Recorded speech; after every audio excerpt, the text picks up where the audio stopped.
There we go. Hi, everybody. Yeah, and I got my captioner to work. Excellent. So now I have closed captions, and hopefully they continue to look great while we are playing Cinderella Phenomenon. Hi, everybody. Welcome back. Welcome to Crochet and Play with Nikki, where I crochet various things while playing usually visual novel games. You know you can't wait to come and see me on Friday, Abe. You wouldn't bring cold Eggos, except I would totally eat cold Eggos. Anyway, yeah, we're playing Cinderella Phenomenon. We're in the middle of Rod's route right now. So that's exciting. He's one of my favorite routes.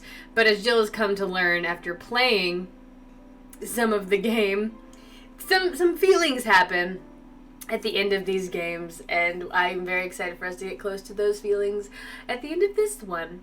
Anyway, hi, hope you guys are doing great. By the way, I don't know if you can see with this shirt that I'm wearing. It's an Epic Levels Mad Dungeon t-shirt. I got it specifically from my brother-in-law, who runs a podcast called Mad Dungeon with his friend Steve Albertson, and my husband Rob is also on there. And they meet up with folks and they make dungeons pretty much ad-lib style. So like they roll a dice that determines whether or not they say a noun or an adjective or a verb or adverb or whatever. And then they build a dungeon from the words there, and you get to play in it. I did an episode that has not come out yet, but eventually it will, so if you want to check out the 2 episodes, as well as some side quest stuff on that podcast, you should totally check it out. It's called Mad Dungeon by Epic Levels. But yeah, sorry, just a little self-promotion / wanted to highlight that because I like highlighting people's stuff on our channel.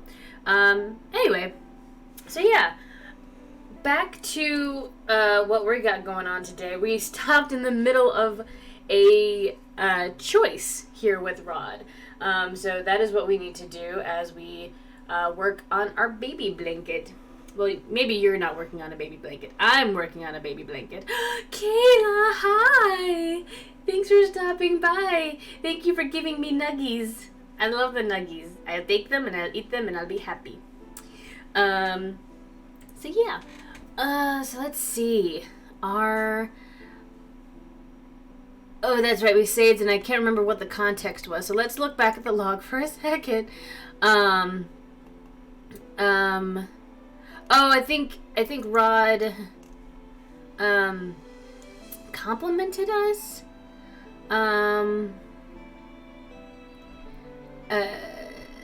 So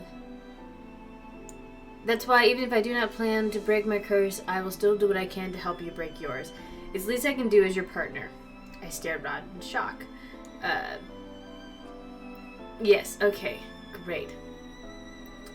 So that's where we are right now. So we can either compliment him or thank him. And I feel like complimenting him, I feel like complimenting him is not the right choice. I feel like the right choice is thanking him, but also maybe thanking him is the wrong choice. Maybe I should just compliment him, because maybe that's, I never know with Rod. I feel like Rod is always the opposite of what my gut wants me to go with. But we'll see in a second if I picked Rod, because we just saved earlier so we can go back and pick the correct one, because I'm not gonna put you guys through the sadness of what the bad route is. So yeah, so compliment him. Who would have thought that you were actually capable of being nice? What was that supposed to be a compliment? Yes, you're always so grumpy. I don't even think I have seen a genuine smile on your face before. I can say the same for you. Birds of a feather flock together then. Rod stares at me, dumbfounded. I cannot help but smile a little at his expression. Gasp. Do you really dislike the fact that we are so similar? Rod is still staring at me, wide-eyed. You just smiled. I did not. Aw, now we're blushing. Rod thinks your smile is pretty. Oh, he did it. I did not. You two really are the same. Oh, I take a deep breath to calm the erratic beating of my heart. Oh, it's so sweet. Oh, it's so cute. Anyway, I still want to help you with your curse, Rod. Why do you refuse to break it? Okay, back to regular dialogue instead of this cute one. Rod stares at his feet, expression melancholy. Because I cannot... Rod stops and shakes his head. He says nothing else, and I do not probe him anymore, especially not after seeing the distant look on his face. We walk through the corridor and back to our rooms after we say our goodbyes. Yeah, Jill, I think every time I feel like I'm about to say the wrong answer, and I'm like, no, that one doesn't feel right. I want to go with this one. I always feel like, well, if it's the opposite of what I want to go with, that's probably the correct one with Rod's route. I don't know why. But here we are. I wonder what Rob was going to say. So it's the actual crocheting part. Mother, look, Eleanor gave me this gift. Eleanor? She is my maid and my friend. Princesses don't make friends with their servants. But she's really nice. She even taught me how to braid my hair, like... Those servants are only nice to you because you are the princess. They only pretend to be your friends so that they can have power over you. But Eleanor would never. What reason do I have to lie to you? When have I ever lied to you, little one? You've never lied to me. That is correct. Tomorrow I will remedy the situation. I'll hire you a new maid. You are not to befriend this one, no matter what she says. I gasp. But Mother... You are arguing... Are you arguing with me, Lucette? No, I'm sorry, Mother.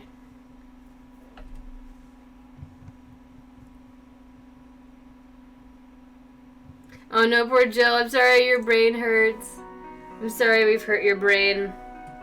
It's been days since Parfait and Delora revealed my mother's true identity and the inevitable responsibility I am to have on my shoulders once I turn 18. Alright, I'm gonna pause here for just a second. I need to go grab a pillow because your girl is getting to the point where sitting in chairs for long periods of time becomes uncomfortable. Even when I do posture checks and everything, I forgot to put my pregnant lady pillow on my chair, so give me one sec.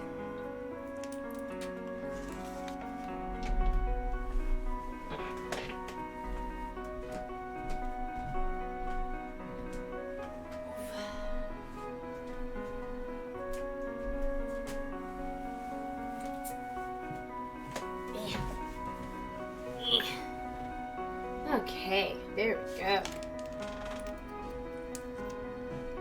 Pregnant lady pillow activated.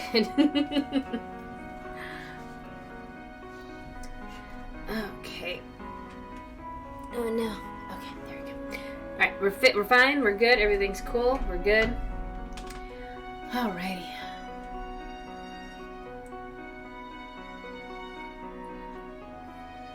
Remember to hydrate, everybody. Alright. It's been days since Parfait and Delora revealed my mother's true identity and the inevitable responsibility I am to have on my shoulders once I turn 18. There we go.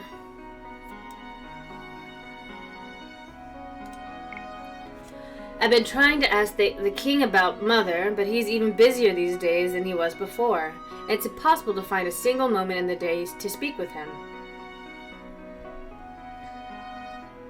The fact that I am a maid makes it even harder to garner his attention. When I am not on break, I continue to do my duties serving Evangeline. Right now, I am accompanying her as she practices her walk and posture. Ophelia has been helping her, pointing out any mistakes she finds. I know how hard it is, dear. I had to go through this training as well before I married the king. Evangeline allows her shoulders to slouch as she lets out an exasperated sigh.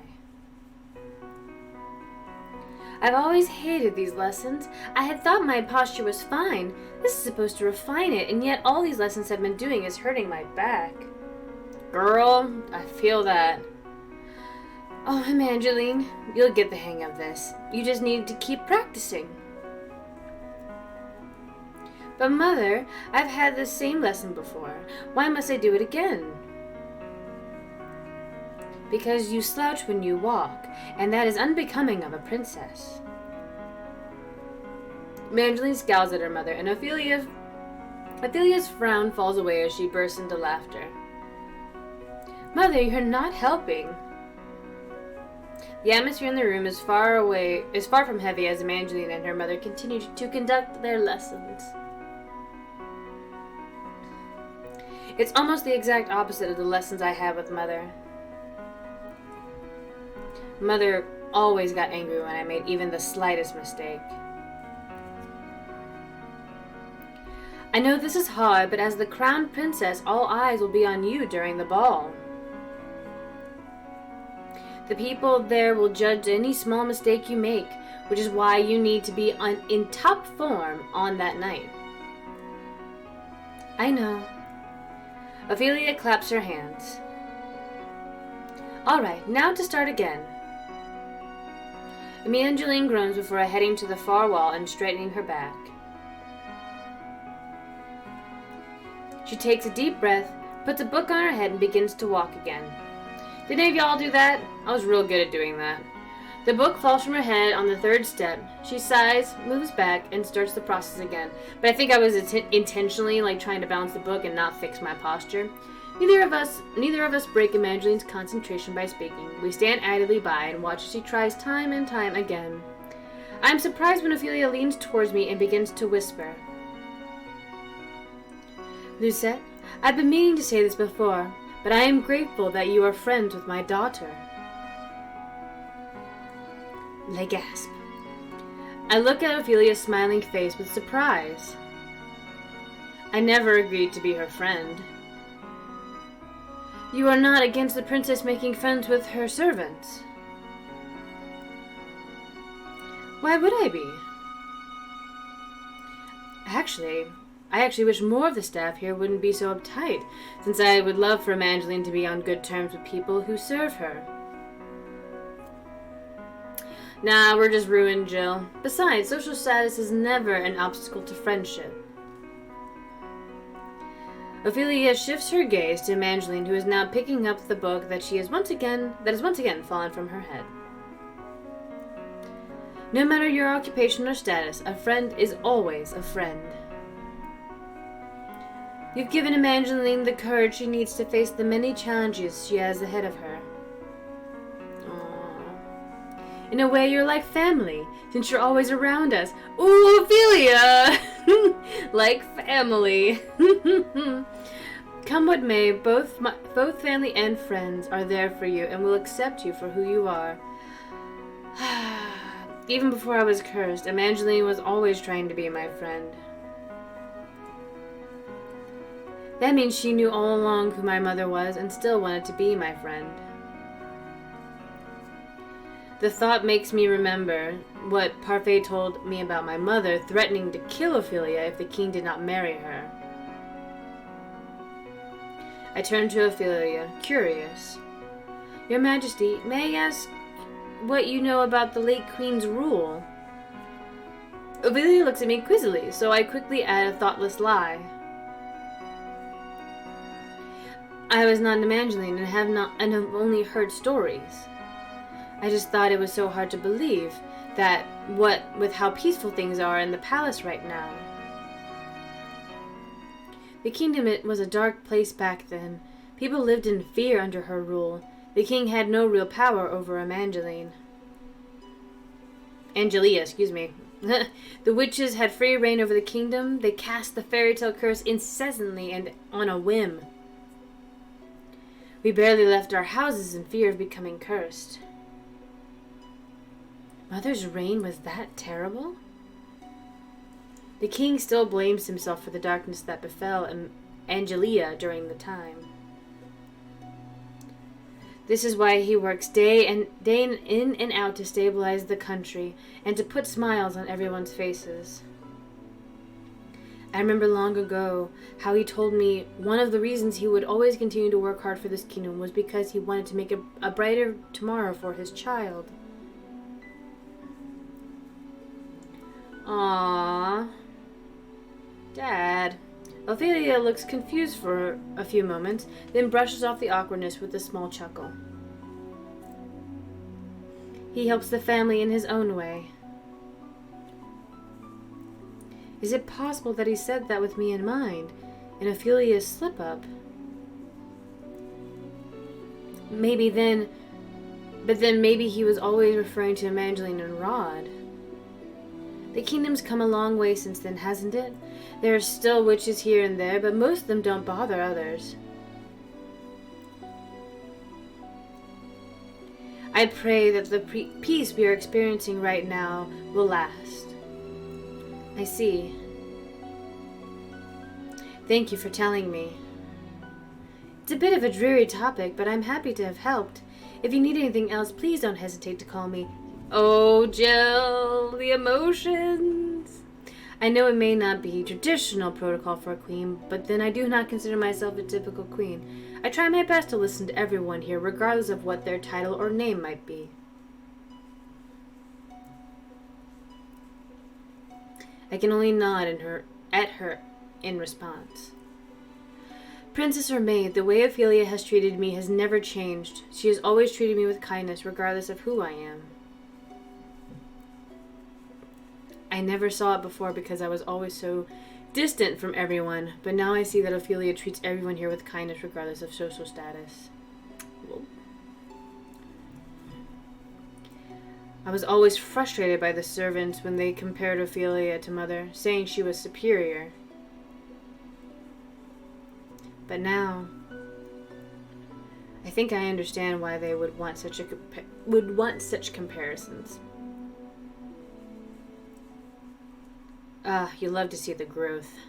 Evangeline dismissed me after my lessons, and I began to head immediately back to my room.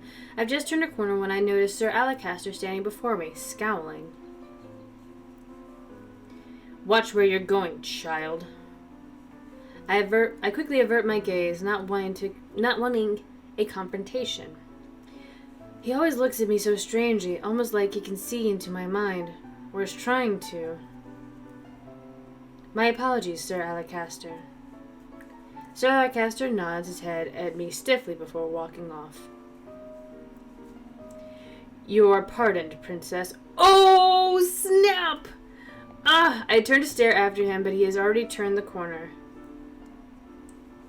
Oh my god, my blood becomes cold. Was that just a slip of the tongue?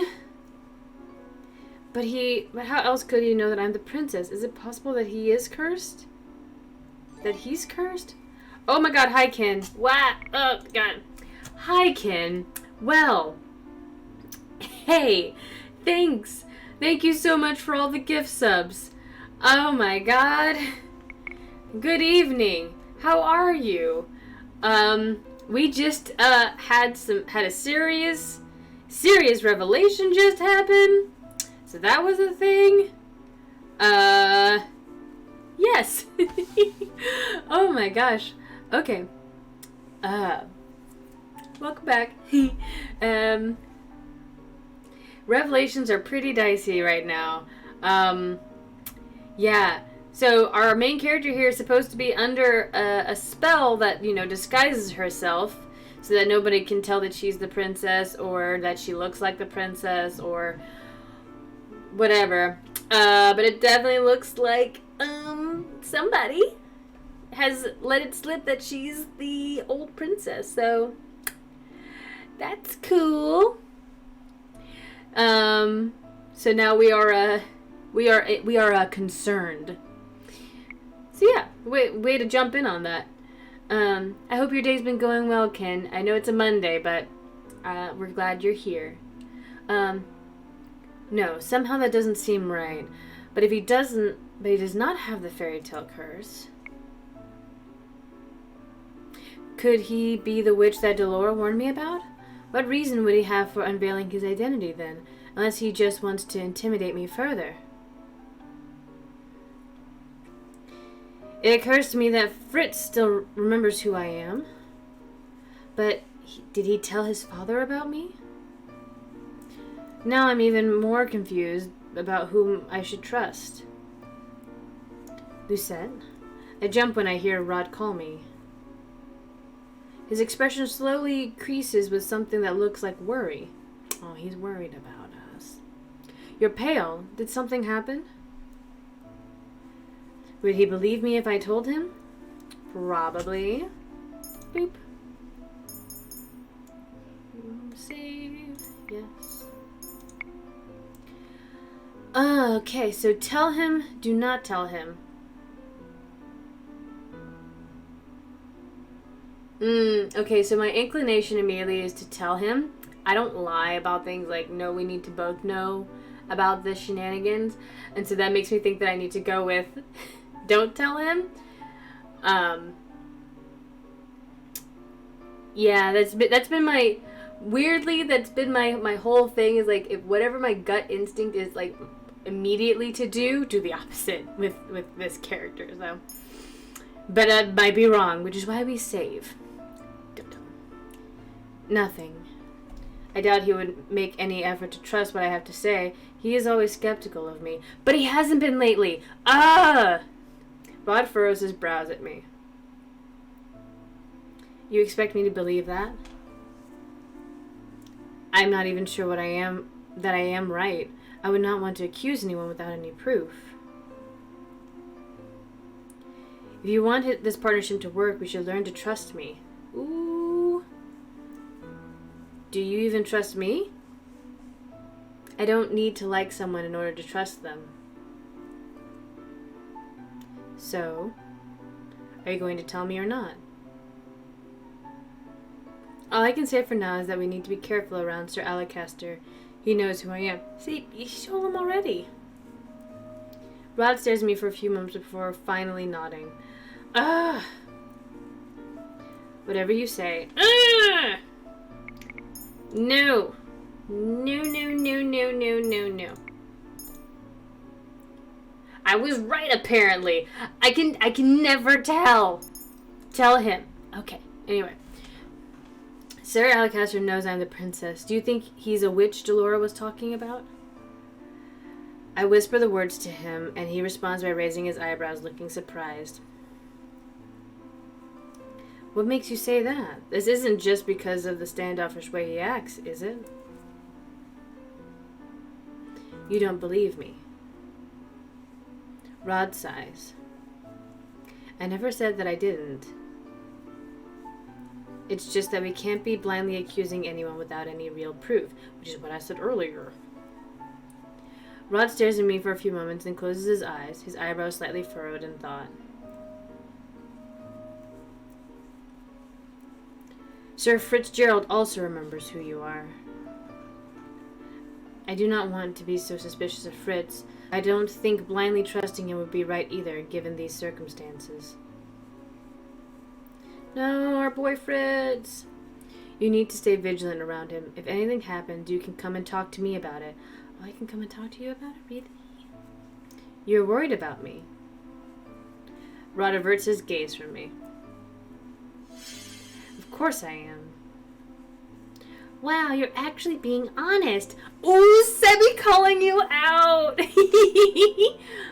What? Rod glares at Sebi before pitching his cheeks. Anyway, I must leave now. I have a dance to practice for. Dance? But you already know how to dance. What do you have left to practice?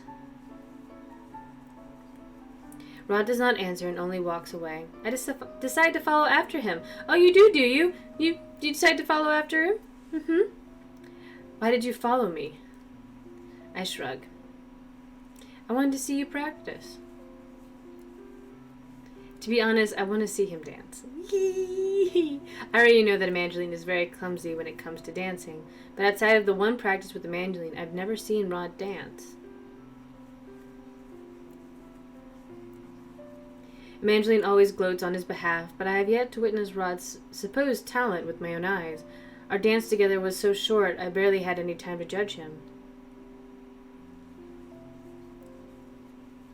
I do not practice with an audience. Why?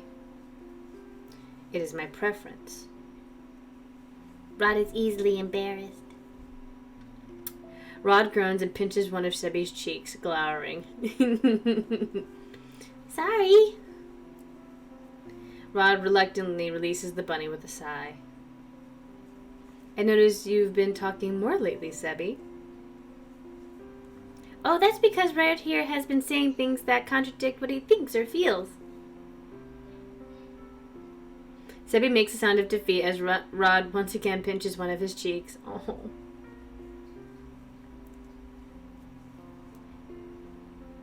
Rod stares at me with wide eyes, and I stare back, beginning to panic. What's wrong? You smiled again. I put a hand on my mouth, flushing. I was smiling again, but I never even noticed. Oh, these kids. It was a pretty smile, Princess. Right, Rod? Rod quickly turns away, cheeks slightly pink. Oh, these kids are bashful. I love it. I need to practice now, so I would appreciate you leaving. He didn't even command me to leave. What a surprise. Evangeline said you were a really good dancer. I want to see it with my own eyes. Oh, thank God we actually had to pause here. Why? So you can judge me? Yes, Jill. The Fritz one? Fritz one's gonna be good. Just saying.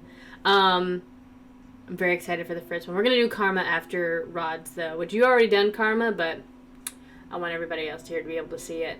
And I also just want to point out, just for my own feelings, this is such night and day for me emotionally, how I felt about Rumpel / Chevalier's in route.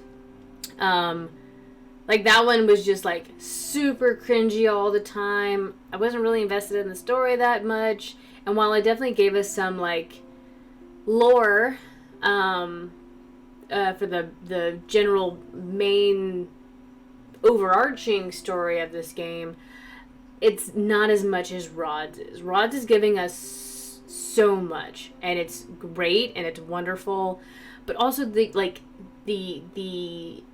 relationship between these two characters, watching that blossom, is one of my favorite things. I love the enemies to lovers trope, that pairing. Oh, it's so good. I would call Rod an enemy, but he definitely disliked her, and she super disliked him. So this is doing a lot of things for my heart, and it's great. It's wonderful. So yeah. All of them are way better than Rumpel's. Now, the one the one part about this that I feel like most people are kind of about is the fact that Rod is your stepbrother.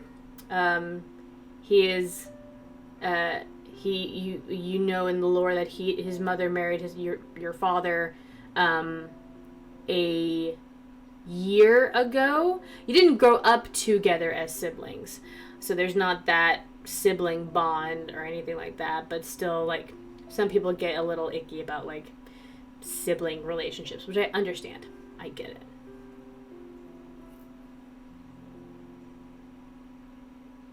Oh, yeah.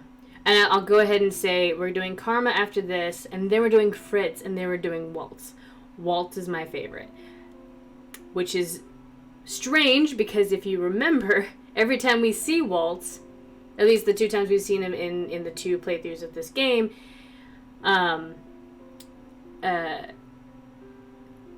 Waltz is a child. So, but trust me on this. You are not dating a kid. There's a reason why he looks like that, but you are not dating a child. You do not flirt with the child. That does not happen in this game. But there is a reason why he is a child. So, I just want to preface that. Like, if that's something that you are not into and you do not want to be a part of, I completely understand. But, right? Oh, Jill, of course you... Okay, so you also, like, find out about some other characters' roots. Like, you find out a little bit about their own roots in other people's roots as well, which is great. Jill, don't give it away. Shh, don't give it away. Don't give it away. But, yeah, the globe's pretty great. Anyway, so, we have a choice now. I'm so good.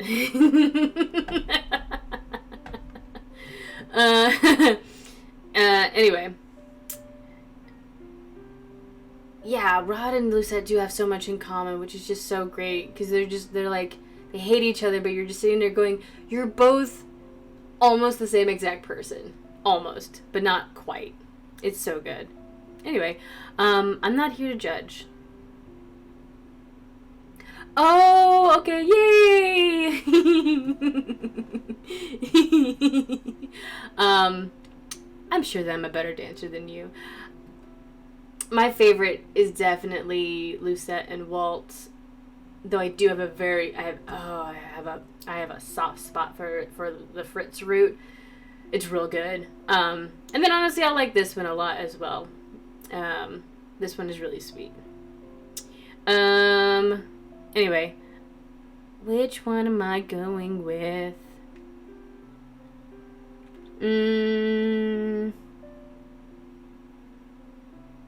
I see you, Jill. I see you. I'm not here to judge you. I'm sure that I'm a better dancer than you. Let's do that one. Let's be cocky. Ha ha ha. The scowl on Rod's face deepens. Oh, I don't have it on auto. There we go. I almost smirk. Maybe he's reluctant to show me, but Rod is also full of pride. He's more likely to show me if I pose a challenge. I feel like that's the wrong one then. You didn't even answer the question. And you are underestimating my dancing. The others may have forgotten, but you still remember, do you not? I'm a princess and was taught by the kingdom's best instructor. I say the words with pride, and I notice Rod's lips twitch in response. It actually makes me feel accomplished to get under Rod's skin when he's usually the one getting under mine.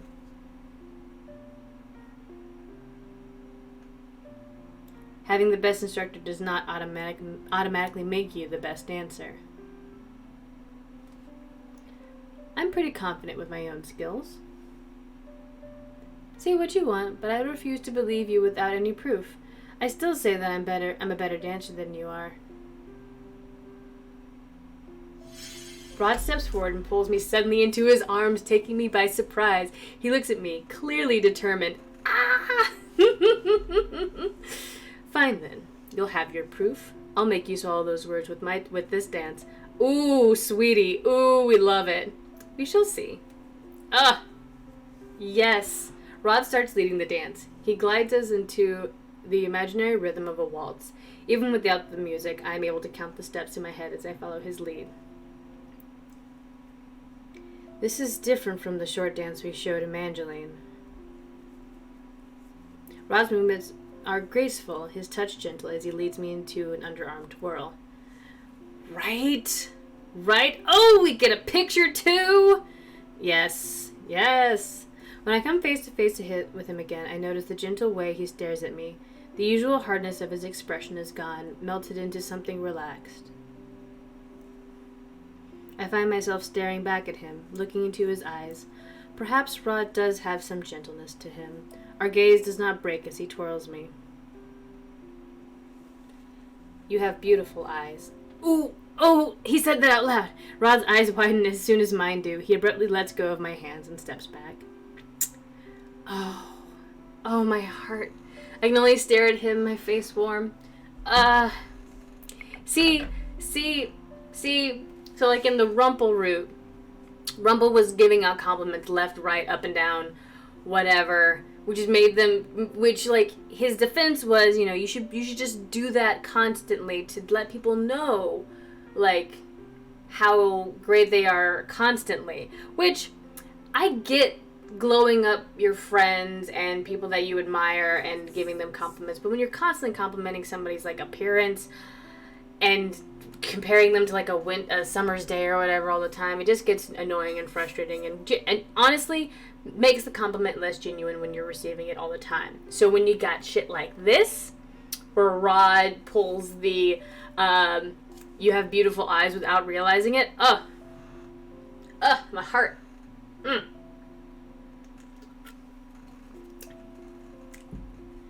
a little fangirl over here. Anyway, It wasn't me this time. That was more than just a thought, I swear. Rod says nothing, though his cheeks continue to darken with embarrassment. Oh my. Rod and I turned to look at Evangeline, who was hovering by the door. Oh no, excuse me. Oh no, we've been caught by Evangeline. Rod quickly walked to the doorway and out into the hallway, leaving Evangeline and I alone in the room. What just happened? That was a wonderful dance, Lucette. You were watching? I only just saw the last few minutes, but you know, the two of you really did look like a couple. It was sweet. Oh, girl. Oh, no. A couple? Oh, you're blushing. I put a hand to my cheek and turned away with a scowl. I am not. Besides, whatever just happened was embarrassing. Do you like Rod? I stare at her. I do not. Also, you're forgetting that I'm a maid who cannot be with the prince even if I wanted to. He's grumpy and cold. And even though we were not blood related, he's still my stepbrother. If Evangeline realized how crazy her words were in light of the truth. Evangeline suddenly looks starry-eyed as she giggles at me. Ooh, Evangeline is just me. Love knows no boundaries, dear Lucette. Besides, he seems to like you too. Your brother hates me.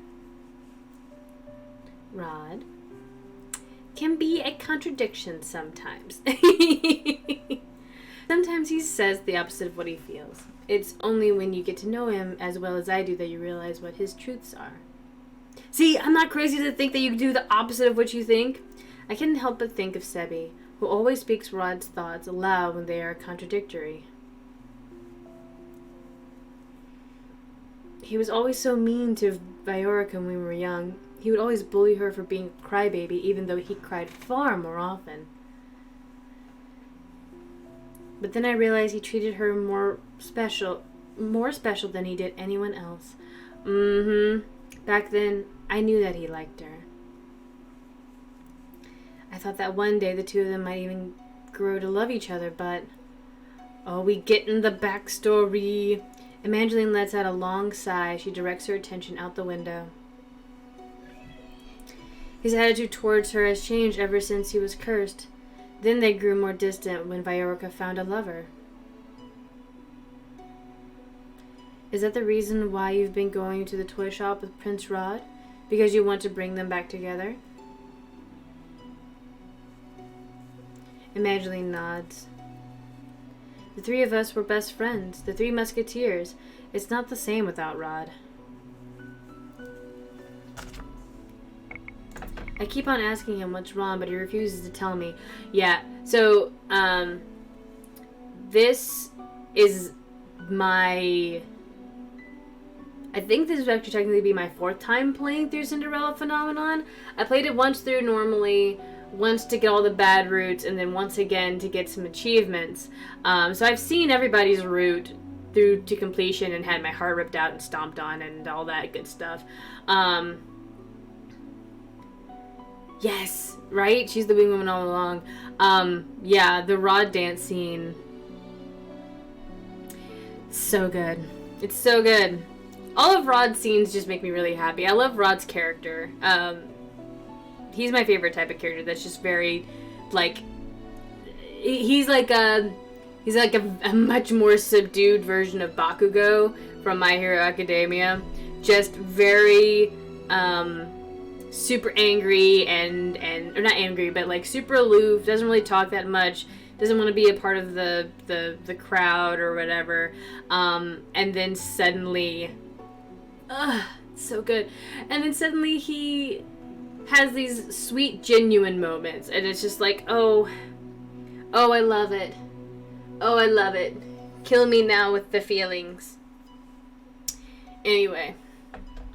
Right, just the beautiful eyes, just anytime, and he said it without Sebi's voice, he said it in his voice, and it's just, I die. He's always been stubborn, but it's not like him to keep secrets. It's really frustrating because I have no idea what I should do to help him. I thought he was just being stubborn with me, but apparently no amount of prodding, even from his own family, will make him budge. Sebi is one of the best characters. I mean, I love Evangeline, but Sebi is just... I love that little guy. Why is he being so difficult? I hope you do not mind me asking. But what do you know about his curse? Evangeline stares at me for a few moments before nodding.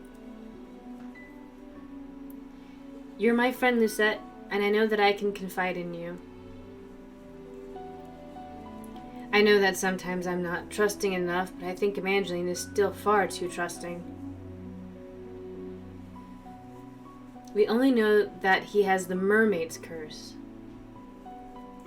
I've read so many stories so many times, hoping that I can figure out some way to break his curse.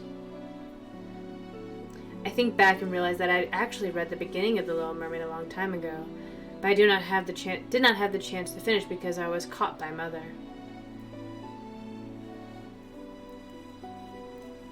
The Little Mermaid is about a mermaid who trades her voice for legs, right? Yes, she does it so she can be with her prince. Rod's voice was taken away, but I'm sure he was giving something in exchange. He was given something in exchange. I've heard that the curses are derivative of the original tales, but that they are twisted in some way to fit the format of a curse. I nod slowly, thoughtful. I have a strong feeling that Rod's curse is related to Viorica, but I cannot draw the connection. But still, Viorica might be the key to understanding his curse. Yeah, if Rod will be divulging anything, the next best chance we have of understanding his curse might be going through Viorica. Next chapter, chapter 7. Chapter 7! Be careful what you wish for. Today is the first time that I'm leaving the palace on a day off. Usually I choose to stay inside. Whereas the other servants always leave to go home, I never see any reason to leave since this was always been my home. And the merchant has never been home. Besides, it's not as if I want to return, not after that conversation we all shared last time.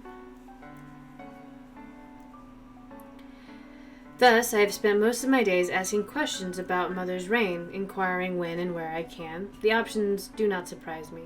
The opinions do not surprise me. I was so scared of her. One wrong move and she'd have you thrown in prison. The townsfolk would always wait for her to pass before leaving their houses. She was a tyrant. The kingdom is a better place when she is gone. Now that she is gone. There's no reason for them to lie to me. The more I hear, the more my old life makes sense to me. I now know why the king never seemed to love Mother and why the people hated her. and the reason people looked at me with such fear. However, it's been months since I've been glared at in public. If there is one good thing that this curse did for me, it's that it allows me to travel around town without being noticed. Oh, Jill. Jill! As Viorica's shop comes into view, my thoughts shift to the reason why I left the palace in the first place. If Rod will not tell me anything, I'll have to ask Viorica. She must be related in some way to his curse. I pause outside the door to the toy shop. With a deep breath, I push the door open.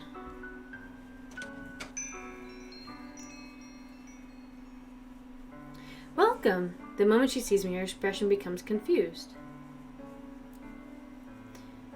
Oh, you're the princess's maid, Lucette, wasn't it? She has a great memory for people's faces and names. I nod at her. I would not remember people's names. I'm so bad at it. You've never come in here alone before. What can I help you with? I wanted to ask you something. It's about Prince Rod. Prince Rod? Did something happen to him? Is he okay? He's fine. She sighs with relief. Then what is it you would like to ask? I just want to know if you knew anything about Prince Rod's sudden muteness. Viorica stares at me for a few moments before she shakes her head. I only know that it happened soon after I met my fiancé, Desmond. What reason do you have for asking? Well, I try to think of a plausible explanation for this, and I immediately consider Evangeline. Viorica is Evangeline's best friend. Surely she'd be willing to help if she knew I was doing this for Evangeline.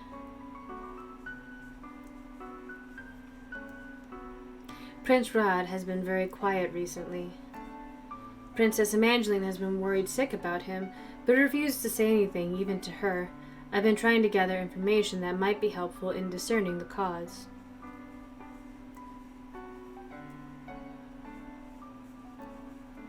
I stare at her expectantly, hoping that my gaze holds nothing but determination. Finally, Viorica smiles. She's lucky to have a dedicated friend like you. You're also a friend for her, but okay. I'm still not accustomed to the fact that Evangeline considers me a friend. Sorry, that was really rude. I don't know why I was just so salty there. Before she became the princess, I was her first confidant. We were like sisters. But now that she lives in the castle, we no longer have the luxury of spending so much time together. I worry about her constantly. Even around me, Em always tended to keep her problems to herself at first. She doesn't like to bother other people with them. It's hard not to argue. The way that Evangeline is always smiling before, I never thought she had any problems in her life. Oh, you wait, Jill. It was only recently that I discovered that she was hiding all of her loneliness and pain behind a smile. It's a relief that she's befriended someone who cares so much about her. I don't know if I can be much help, but I'll tell you what I know if it will help Evangeline. To start with, I'm not exactly sure how everything changed, but it all happened so suddenly. All I know is that after the night I met Desmond, our relationship changed. At first, he still smiled, but recently he'd be avoiding me. What happened between the two of you that night, the night you met your fiancé? Nothing. Rod and I did not meet on that day. Prince Rod wasn't there? No, but soon after that, what happened that night, Rod grew distant. What happened?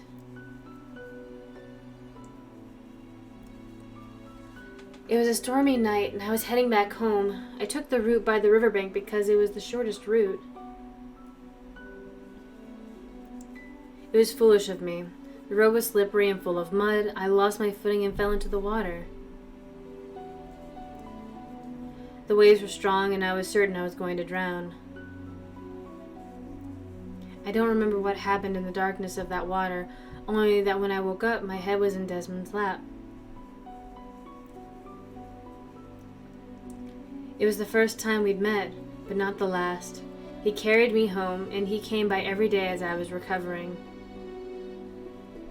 And then he came to visit me after I had been recovered. I tried not to get my hopes up too much, because what could this nobleman see in me, a mere commoner? But I still ended up falling in love with him. You have no idea how happy I was when he said that he loved me too. It was a dream come true. Of course, every girl dreams of marrying a prince. It was in all of the fairy tales I read as a child.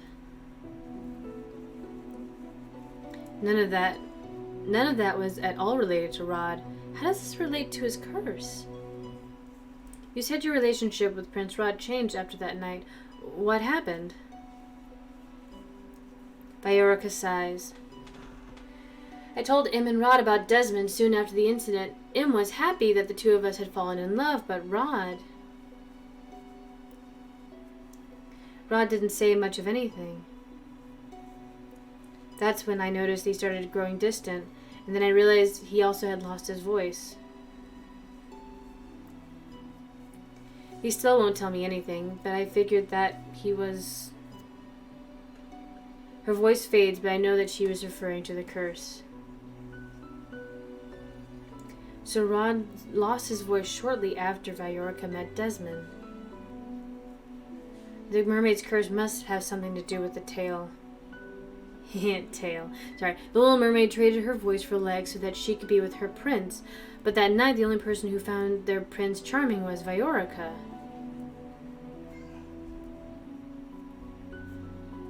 Rod's curse must have something to do with Desmond and Viorica. He became distant with her after finding out about Desmond. Why? Then there's the fact that he still spoke to Viorica, even if he was distant. It was only when he found out about their wedding that he became so cold. You're so close. I run as I try to organize my thoughts. Oh, we're so close. How did it get to be this late? I'm so sorry, Lucette, but I have to close the shop now. Sorry for the story. I know it's nothing to do with Rob, but it was after that incident that he began to act strangely. I don't think it was much help, but... I shake my head. You've told me what you could. Viorica walks me to the door, opening it so that both of us can step out onto the street together.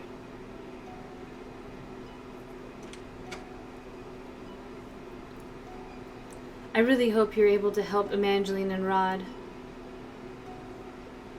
I hope so too. Did you see Ophelia the other day?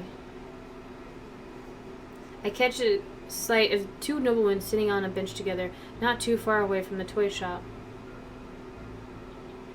They're referring to Ophelia without her title. How disrespectful.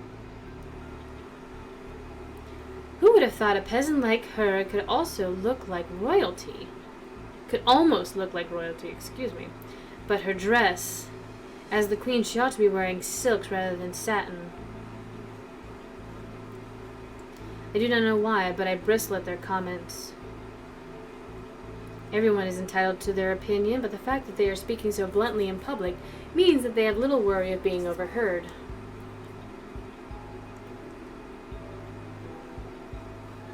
I'm still not sure what the king saw in her. Well, you know what they say about ladies lacking natural beauty. Oh, her talent must lie in other, more persuasive areas. Ew, these people are gross. She must be very persuasive indeed if the king saw it worthwhile to marry her. So, y'all gonna get curb stomped, right? As the two women laugh, I feel something hot begin to burn in my stomach. Viorica takes in a sharp breath beside me. Since I became a maid in the palace, Ophelia has been nothing but kind to me, a mere servant. She has all the right to flaunt her status and title, yet she remains humble. I now know that this is why everyone at the palace loves her. Common women like her can only keep a man's attention for so long. I start walking towards them without thinking. Lucette, I wouldn't... You have no right to say those things about the Queen. The two women are clearly surprised at my interruption. Both of them glare up at me. And you have no right to eavesdrop on us. Eavesdropping, anyone could have heard you. Their mouths fall open. One of the women looks at me for a long time, then sneers suddenly as if something has occurred to her.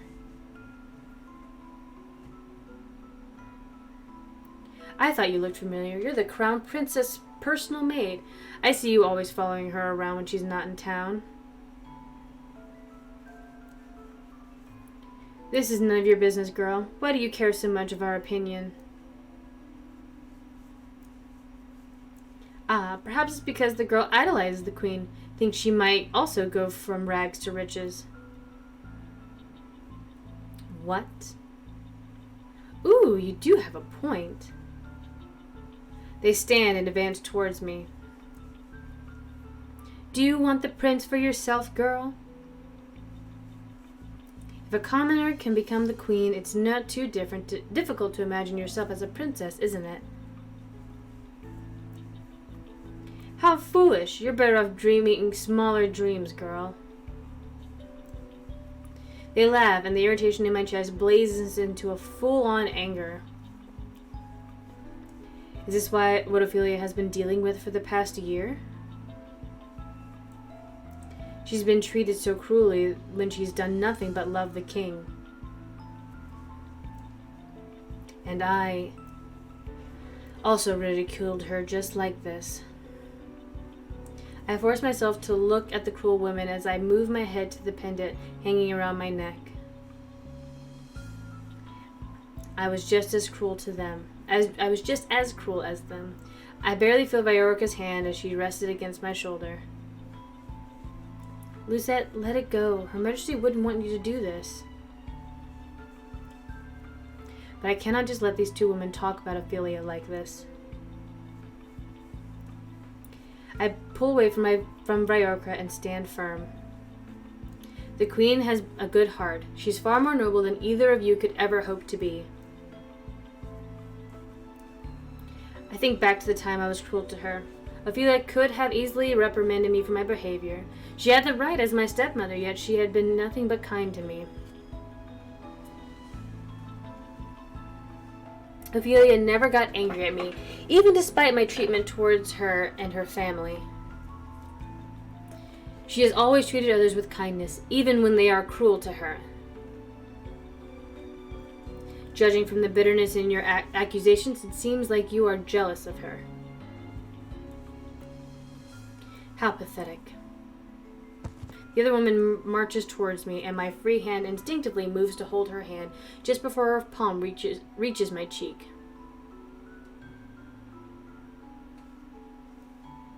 I will not tolerate any insult towards the Queen.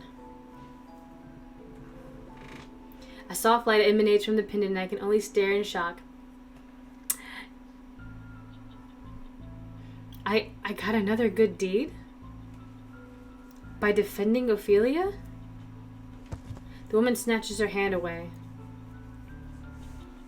How dare a peasant like you talk that way to us? Have you no manners? I could ask you the same. What happened to yours? How dare you? Don't you know who we are, girl? I will see you pay for your impertinence.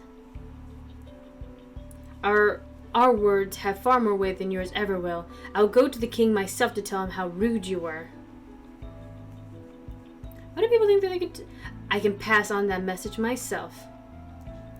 Dun dun dun! Eternity rod working towards us. His expression cold. The two noblewomen hastily curtsy. Your Highness! The noblewomen turn pale as Rod's eyes fall on them. Actually, we have an important dinner engagement. Yes, we do. The two noblewomen curtsy before quickly departing. What are you doing here without your guards? What trouble have you gotten yourself into now? Oh. I think this time we don't tell him. It's nothing. If you refuse to tell me what happened, I'll have to assume that the noblewomen were telling the truth about you. Oh, yeah, no, I had that on. Lucette has done nothing wrong. In fact, I think Lucette only did what you or Evangeline would have done if you had heard the awful things those women were saying about your mother.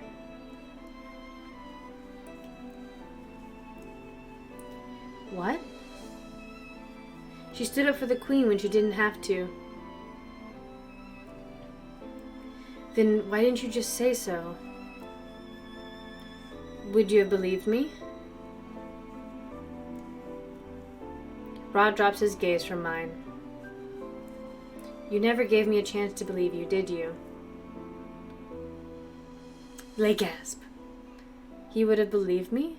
How am I to know that? Rod is like a walking contradiction. It's like what Evangeline said. Rod glances up again, this time to look at Viorica. We shouldn't keep you from returning home, Viorica. I'll take Lucette back to the palace.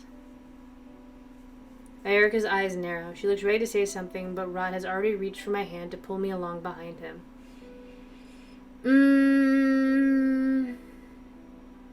No, that was wrong. We chose the wrong one, everyone. We goofed. Yes. Tell him. Okay. Those women were insulting the queen. I thought a lecture was in order. See, I should have gone with the opposite. Oh, but everyone is entitled to their own opinions. What? I narrow my eyes at him. Whoop. Hey, thanks for the raid, Meg. How's it going? I know the hand holding, but we chose the wrong one. Shame on us. Hey, Meg. Thanks for dropping by. Something like this can't be helped. Bad rumors are unavoidable. Rod looks away, his expression suddenly pained. This wouldn't have happened if I hadn't wished for... Oh, Rod never finishes his sentence. He clears his throat before looking at us again. What were you gonna say? What was he gonna say? That's not what she sounds like, but that's just me being excited. We shouldn't keep you from returning home, Viorica. I'll take Lucette back to the palace. Viorica's eyes narrow and she looked ready to say something, but Rod has already reached out for my hand to pull me along behind him.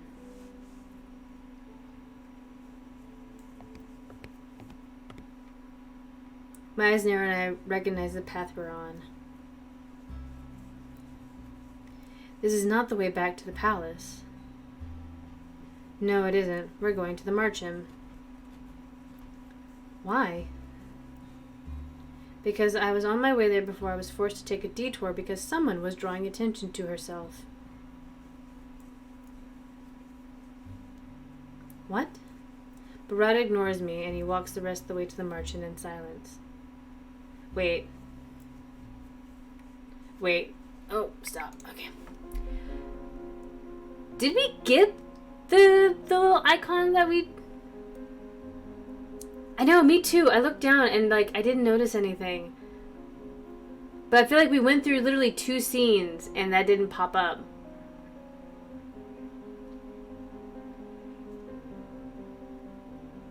I think I need to go back. I think not telling him. I think that might have been the right one. I don't know. I feel like it was. We gotta see. We gotta check. We gotta hold. No. Yes. Don't tell him.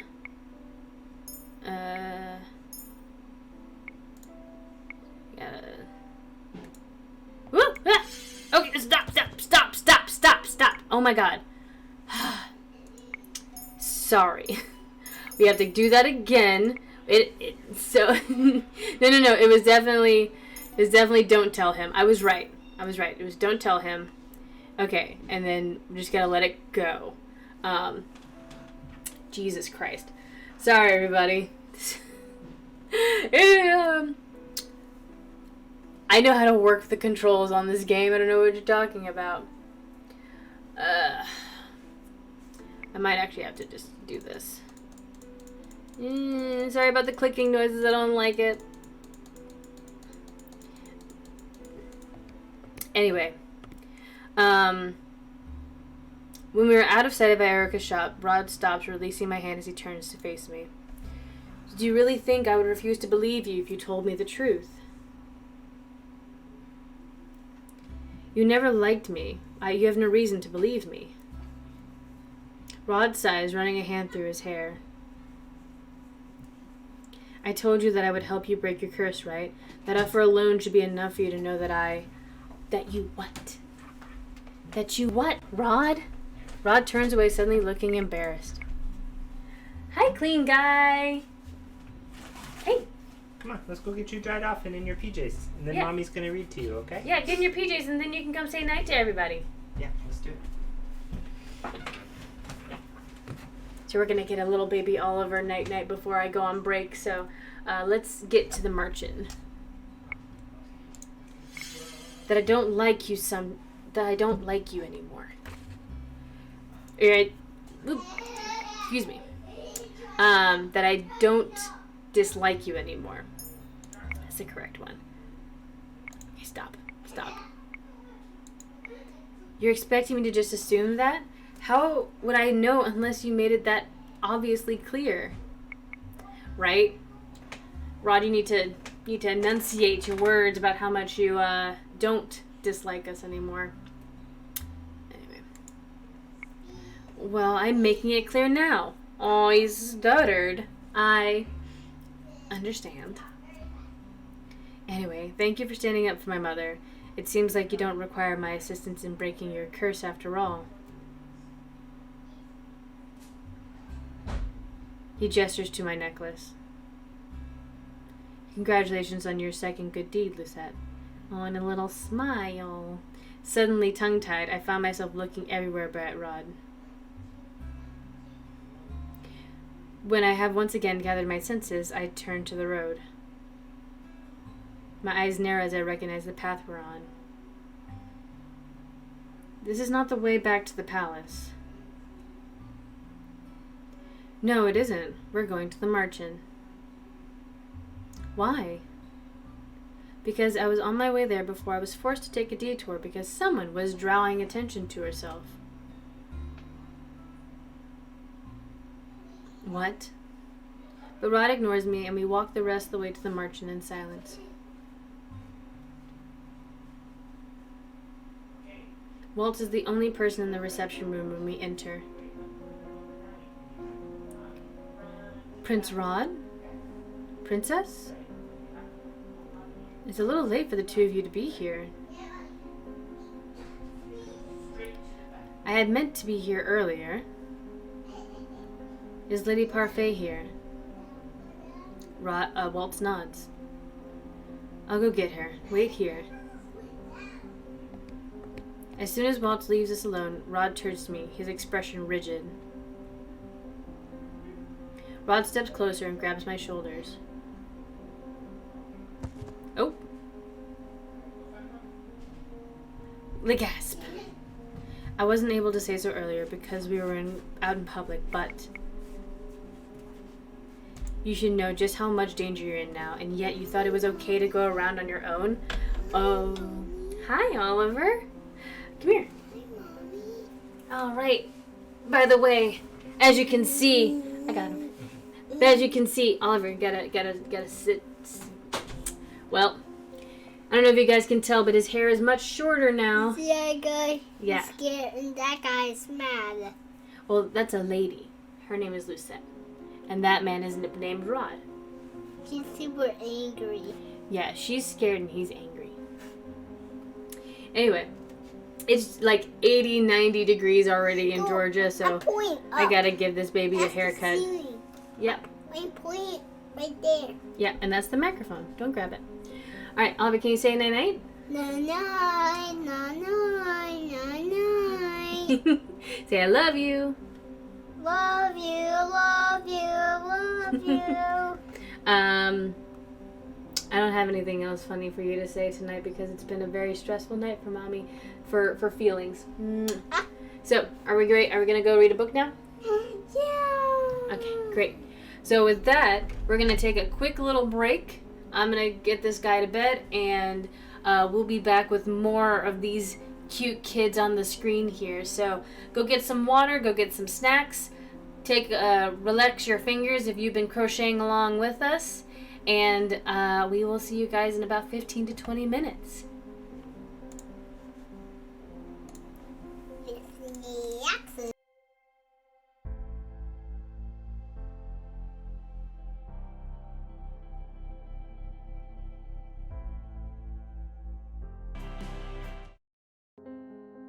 And we're back. Hi everybody. Welcome back to the stream. Hope you were able to go and get some snacks, go and use the restroom, just stretch, generally stretch. Stretching is good for you. I went and Oliver is in bed right now. If you see me having to get up, it's probably because he got up out of bed, as is that mom life. And also I'm sipping on some chai tea right now. It's definitely like Tazo's boxed chai tea that you can mix together with whatever kind of creamer that you like, and you can either heat it up or drink it cold. It's pretty good for, like, you know, if you don't have time to make it properly. What are you doing? Anyway, so ooh, I just finished off my ice cream, so I have to get more. I do have Oreos though, but I can't really eat Oreos and narrate what's going on at the same time as much as I really want Oreos. I'll probably do that after stream. Little after stream treat. Okay. Alrighty. And yeah, welcome back. We got some disaster. Apparently we are in danger. We're in danger.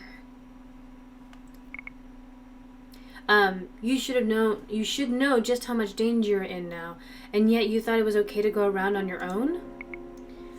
It was my day off today. It's not unreasonable for me to want time for myself. Time to yourself? Don't you understand the meaning of be careful?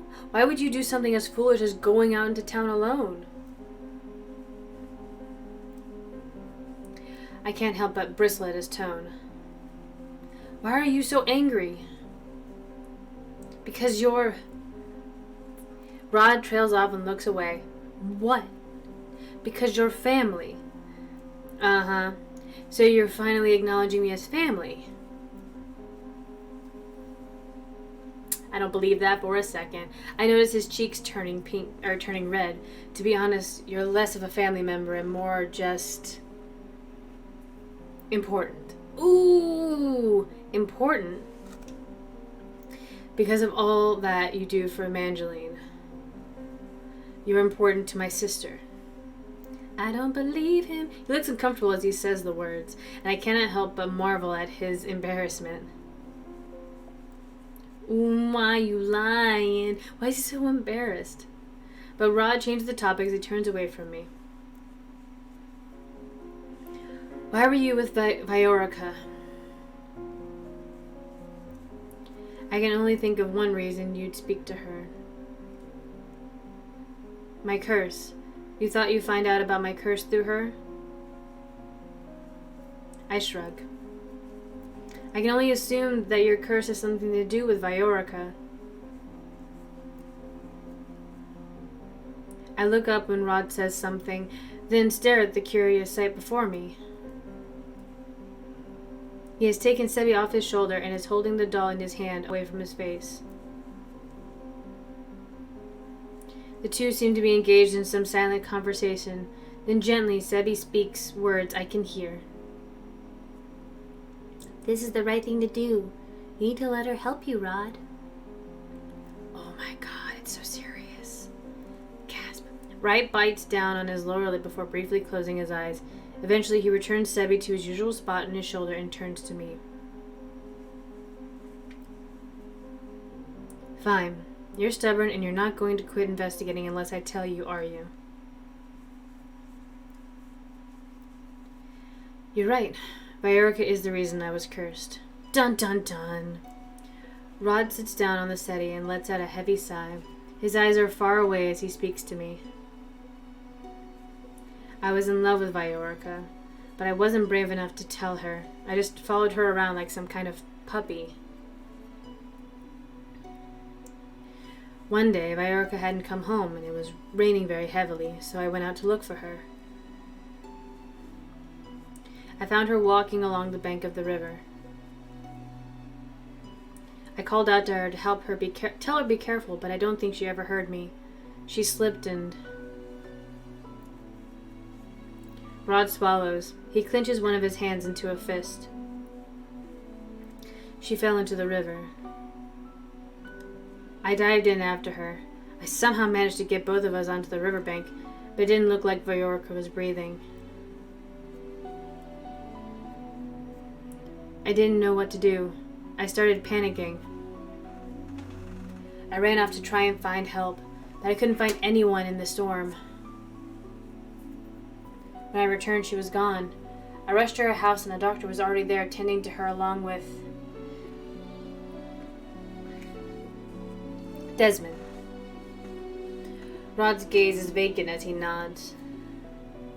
When Viorica began to fall in love with Desmond, I felt helpless. Did you not tell her that you were the one that saved her? Why would I?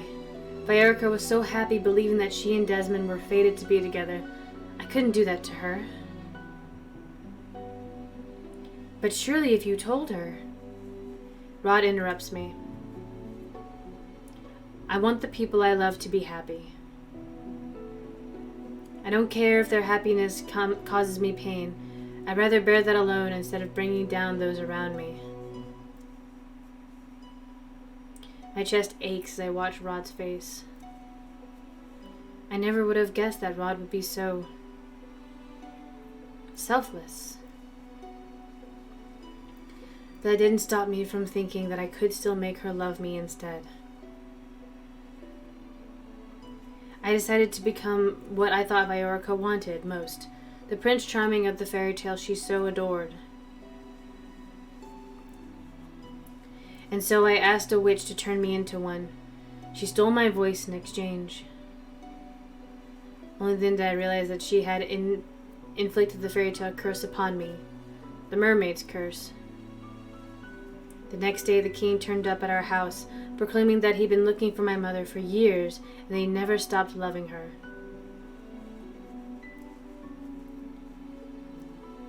Then the king married my mother and I became a prince. It was just as the witch promised.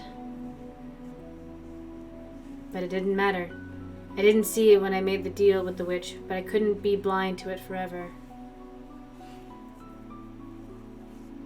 Desmond and Viorica really do love each other. They make each other happy. Nothing I can do will ever change that. Rod,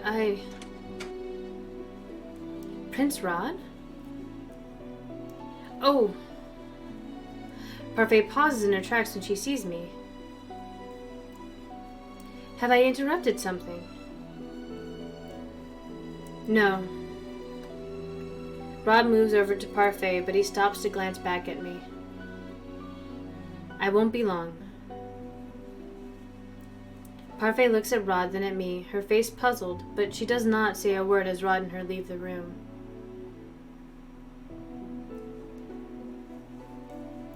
Right? Rod is the reason that Ophelia and Evangeline and him are in the palace. I didn't get the chance to discuss Rod's curse with him later that night, nor did I get the chance to speak with Parfait and Delora about my suspicions of Sir Alacaster. Days go by, but still I find myself overwhelmed by preparations for the ball. Things become more frantic every day, making it difficult for me to have any time to speak with anyone. Eventually, I decide to write a letter containing my suspicion of Sir Alacaster. I tell Parfait and Delora that I believe he might be the witch they are looking for.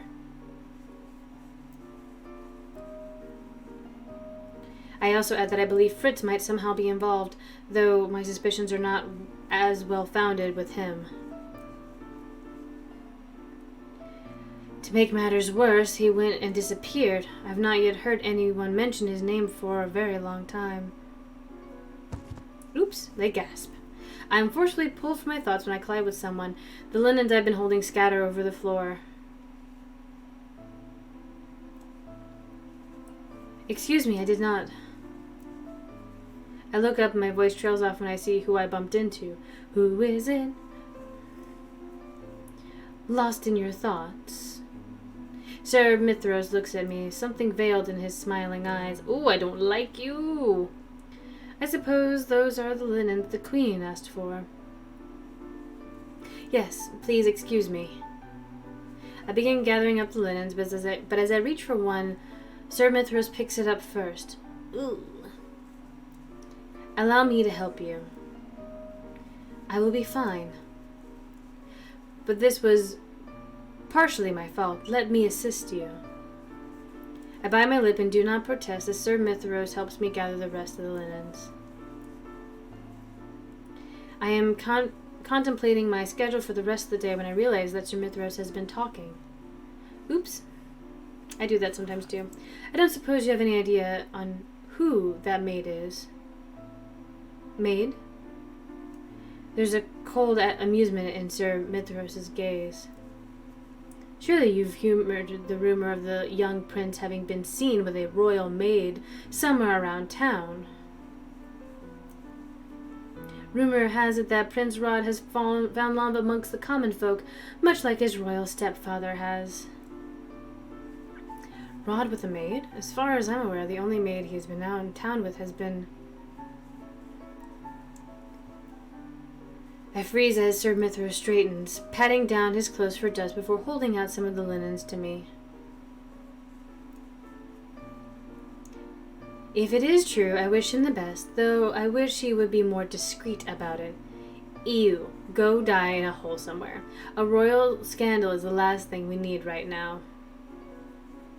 I shakily take the linens from Sir Mithros as he inclines his head to me. Have a good day, Lucette. I walk to the dining hall in a haze, my mind whirling with the implication of what Sir Mithros just said. I'm sure it was those noble women who spread this rumor.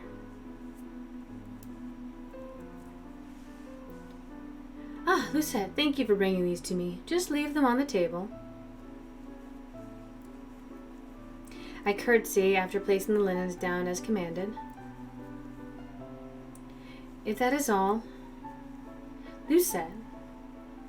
I straighten at the tone of Ophelia's voice.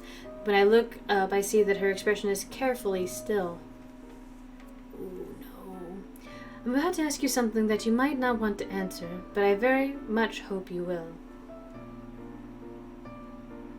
I will answer if I can. Good. Ophelia sighs as she sits down on one of the dining table chairs and folds her hands in her lap. I've been trying to ignore it since palace gossip is mostly false, but I can't help my curiosity. I wanted to ask you about your relationship with my son. What?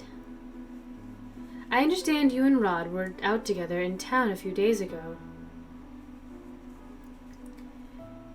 Do you want to tell me what happened? Ooh, boy.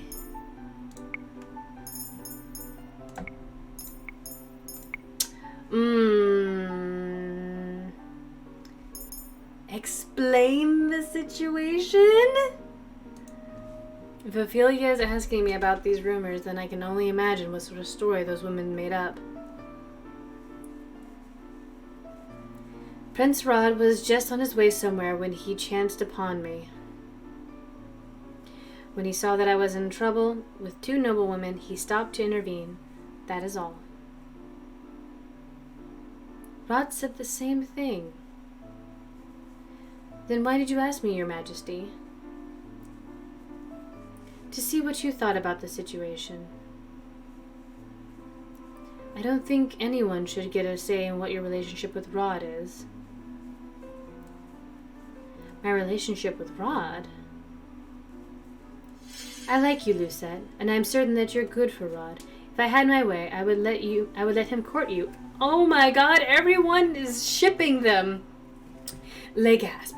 I feel heat in my cheeks as I trip over my words. The prince and I are not in a relationship. A member of the royal family cannot end up with a servant. Where there's love, there's hope. Social status shouldn't stop you from being happy, Lucette. Then what about the fact that I am Rod's stepsister? I bite down on that statement fiercely. I already know what role I am playing here, and I cannot break it. Ophelia looks at me with a complicated expression before she sighs. I will not push you on this any further. But be careful, Lucette. Your closeness with my son and daughter has not gone unnoticed. Yup, I do not believe in limiting relationships because of one's status, but I understand. I curtsy as I move towards the dining hall's entrance. What did Ophelia mean by the closeness not going unnoticed? Later that day, as I am waiting outside the throne room for Evangeline to finish one of her classes, two maids walk toward me and stop in front of me. Lucette, isn't it? What is it? I have already finished all of my tasks for the day. Oh, I'm sure you have. Probably rushed through all of them so you could hang around the prince and princess tonight.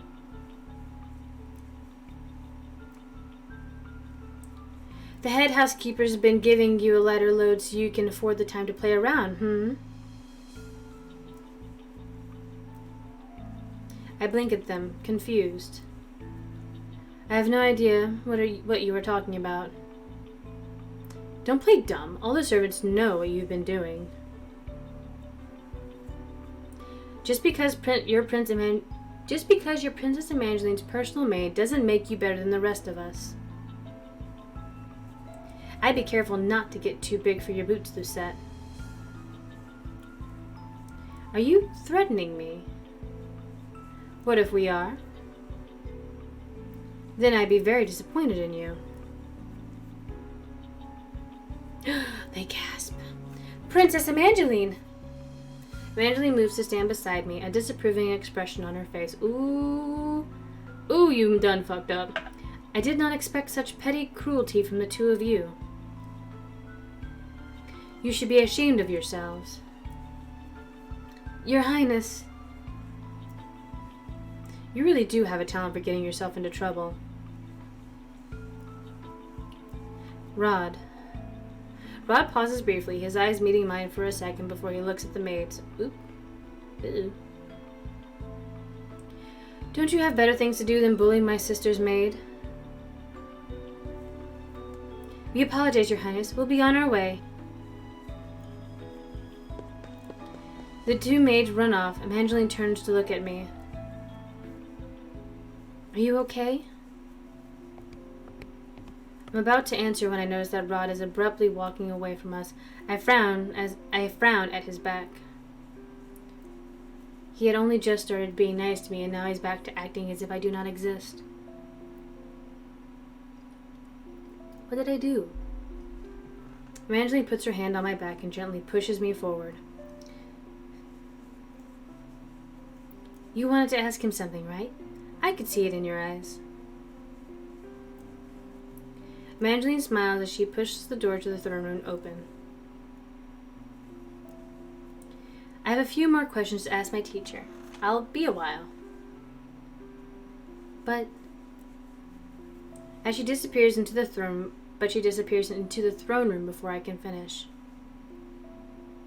I glance down the hallway Rod just disappeared down, and then back at the throne room. My thoughts whirl together in a vague mess until I make my decision. Wait! At the sound of my approaching footsteps, Rod turns and looks at me. Oh yeah, there's so much drama. So much drama.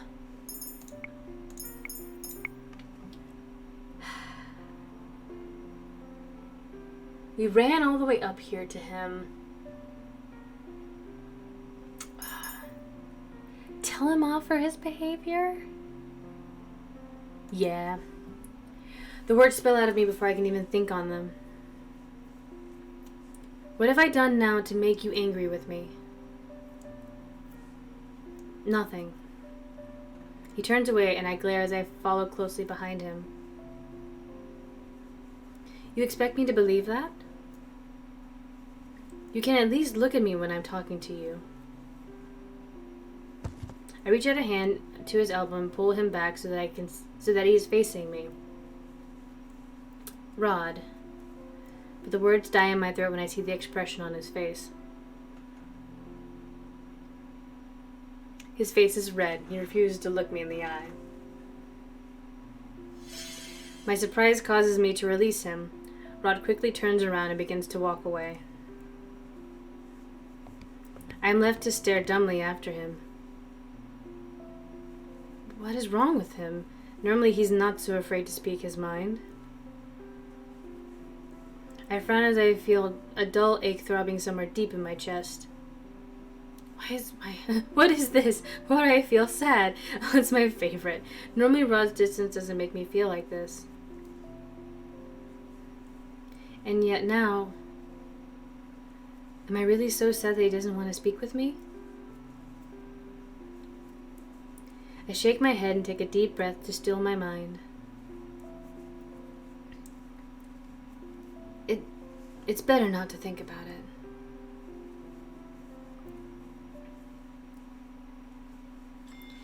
Chapter 8, The Ball! Oh, I'm so excited. It's the day of the ball and I'm waiting for Evangeline to finish her last dance rehearsal. The lesson was over an hour ago, but Evangeline remains here to continue practicing the steps. Meanwhile, I am preoccupied with thoughts of Rod's curse. I cannot believe that Rod traded his voice for a title, so the reason the king was able to find Ophelia was because of Rod? It is a little difficult to wrap my head around the implication, but one thing bothers me. Rod told me why he has the curse, but he gave no explanation as to how to break it. How did it go in the original fairy tale? Evangeline finishes up the last steps of her routine before walking over to me. I hand her the glass of water I was holding for her. Thank you, Lucette. Evangeline must notice my curiosity because she stops to look at me quizzically. Is something the matter? I read a little bit of that fairy tale but never finished it.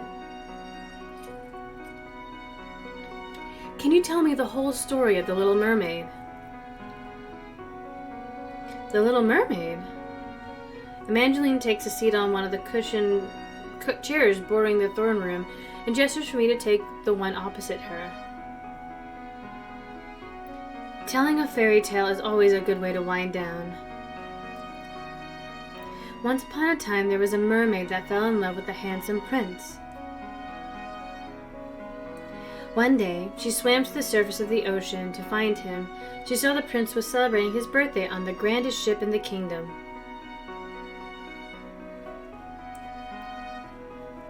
The Little Mermaid was captivated by the human party and stayed to watch. Then suddenly, a violent storm hit and the prince was thrown from the ship into the ocean. The Little Mermaid saved the prince and took him safely to shore, but she could not stay long. She eventually had to return to the ocean and leave him on land. This is similar to Viorica's rescue. The Little Mermaid was so in love with the prince that she went to see a witch who offered to trade her a potion that would turn the mermaid's tail into legs.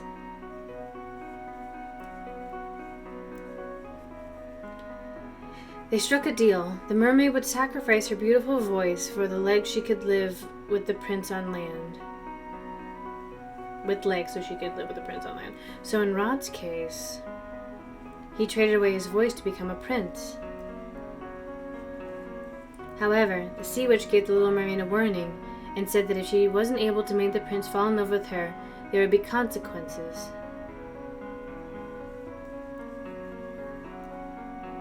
Consequences? Yes, namely, if the prince fell in love and married someone else, the mermaid's heart would break and she would dissolve into sea foam.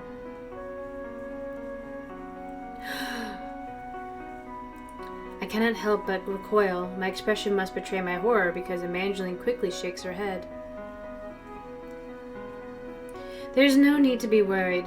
Rod has said that his curse is different from the fairy tale. Do you believe him? Evangeline shrugs helplessly. She puts down her now empty glass of water. The fairy tale curse always twists the original fairy tale, right? Besides, it's not as if Rod traded his voice for legs, and I've never heard of a cursed person that dies because they cannot break their curse. That may be true, but Evangeline doesn't know what Rod traded his voice for. She does not know that he did it to become a prince for Viorica. Rod is already hiding things from her. Is it possible that Rod will die the day Viorica marries Desmond? Later that day, I find Rod in the dining hall. He appears to be inspecting the seating arrangement for the night's banquet. He glances up briefly to look at me before returning his attention to the place cards with the guests' names on them. What is it? I have been looking for you all morning. I am distracted from what I'm about to say when I notice Rod switching the position of 2 place cards. I frown as I catch the name on one of them. He's moving Viorica's place card at the table. He's trying to make sure she sits as far away from him as possible. Surely you have better things to do than stay in here. What happens if you cannot break your curse? Rod's movements stutter before he shakes his head sharply. That is something you do not need to know. But I think it is. Ooh, buddy, I think it is. Oh, God.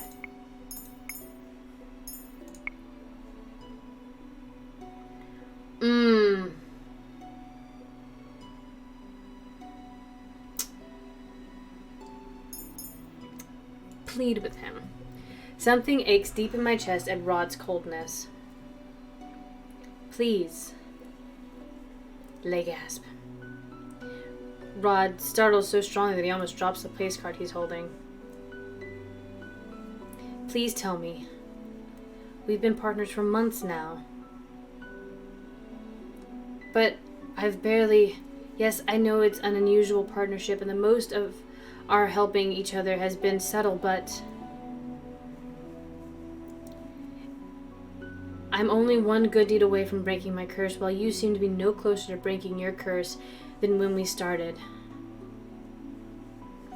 I will do whatever I can to help you with your curse, Rod. So please let me help you. Silence falls. Moments later, Rod sighs and looks away from me. Some unspeakable sad emotion shines through his eyes. Even if I wanted your help, Lucette, there's nothing you can do. Dread settles in the pit of my stomach at Rod's words. Could I be right? Will Rod actually die if he does not manage to break his curse? Evangeline told me the story of the little mermaid. She said that the mermaid dies if the prince marries someone else. Rod, when Viorica marries Desmond, will you... My voice trails off when I hear the sound of the door behind us. Is it Ophelia or the king? Rod rushes forward and grabs me before I can glance back at the door.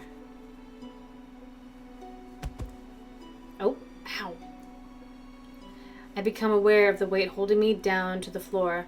The impact of the ground against my head blurs my vision, making it impossible for me to see what is happening at first. Am I underneath the dining table? I struggle to try and sit up, but the weight pushes down on me again, forcing me to be still. Quiet. Rod, how did he push me underneath the table? Why did he push me underneath the table?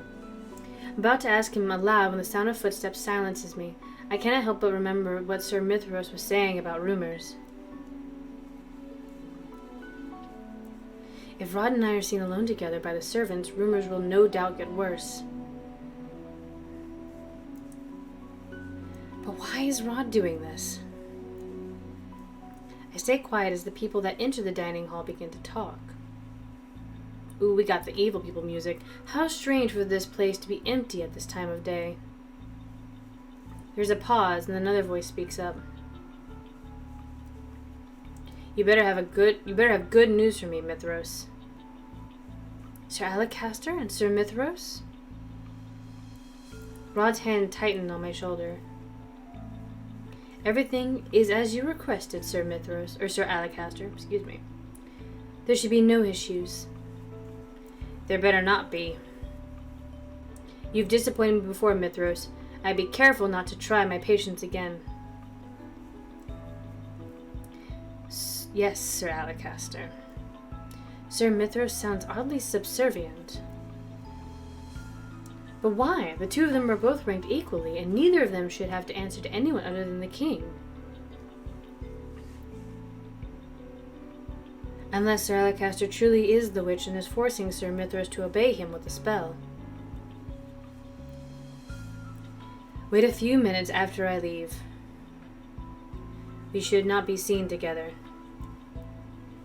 I do not hear Sir Mithros respond, but I can hear Sir Alacaster leaving the room. Sir Mithros sighs out, but he is otherwise silent when he leaves the room after a few moments. I exhale fully as the door finally closes behind Sir Mithros. This is bad. I was so engrossed in Sir Alacaster and Sir Mithros' conversation that I only just now realized that Rod is hovering over me.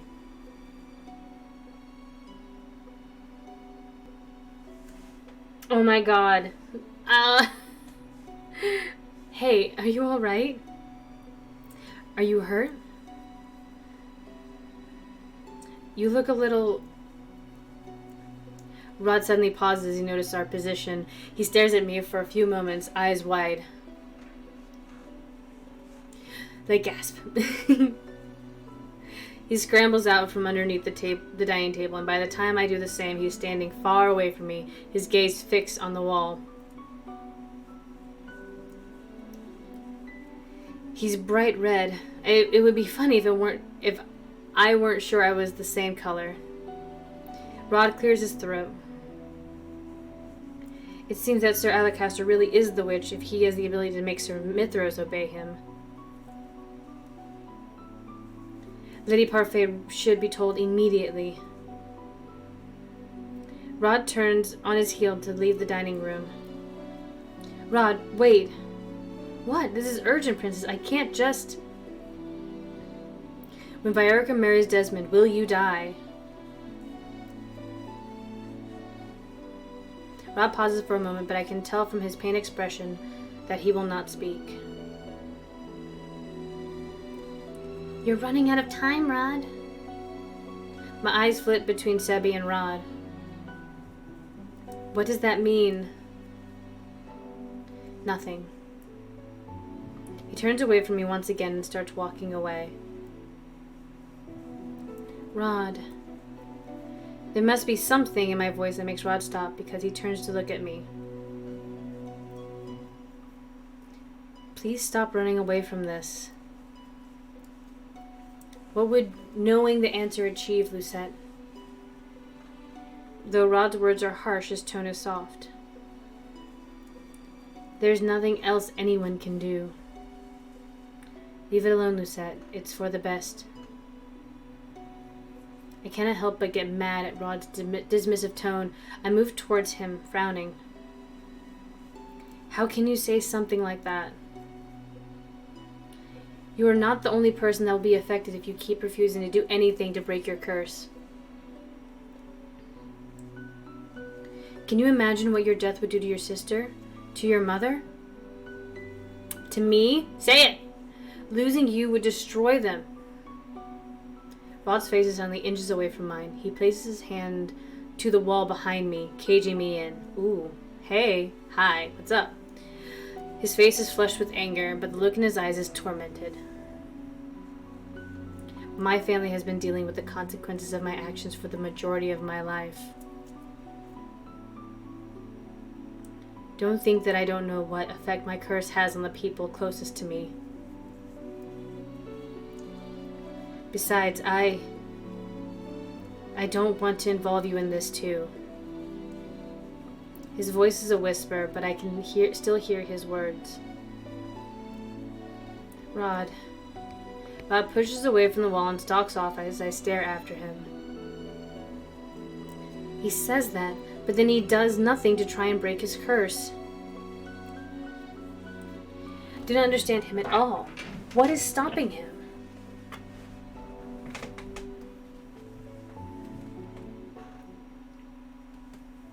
Rod is absent from the palace for the rest of the day, and returns only once the sun has set to prepare for the ball. I have not been able to talk to him since, but I assume that he has been to the march to tell Delora and Parfait about our suspicions of Sir Alacaster being a witch. I hope they come up with an effective plan for dealing with him. It's so dramatic. Oh my god. The palace is not safe so long as he is here. The ball is just about to start that evening, and I have been asked to make sure none of the guests are lost in wandering the halls. I've been walking around for a while, directing any late guests to the right direction. That should be everyone. But as I turn the corner, I notice two people lingering by a column. Excuse me, the throne room is... I pause when I look more closely at the two men in front of me. I recognize one of them instantly. What is Sir Alacaster doing outside of the throne room? And who is that man with him? Ah, Lucette. Sir Alacaster gestures me towards him, and I approach warily. This is Varg. He is one of the guests for the ball. Varg sweeps aside his cape as he bows, and I curtsy and dip my head to hide my expression. I have not heard of a Varg, and why would he be bowing to a mere maid? Also, why is he wearing such an elaborate costume and mask? This is not a masquerade ball. If Varg is an acquaintance of Sir Alacaster, there's no telling what or who he truly is. Varg is one of the suitors for Princess Evangeline. Would you please escort him to the throne room? I'll be along shortly. Varg's politeness is even more suspicious. Of course, Sir Alacaster. I meet Varg's gaze briefly and cannot help but frown at the way that he is smirking at me. This way. Varg and I make our way towards the throne room. I cannot help but feel wary of the fact that he is following behind me where I cannot see him.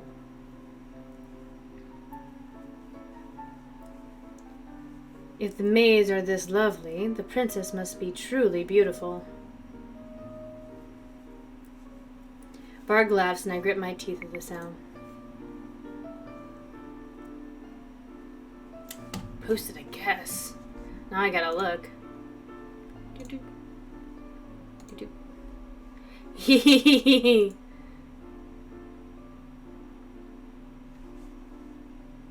I shall neither confirm nor deny any of those suspicions until we play through the Fritz arc.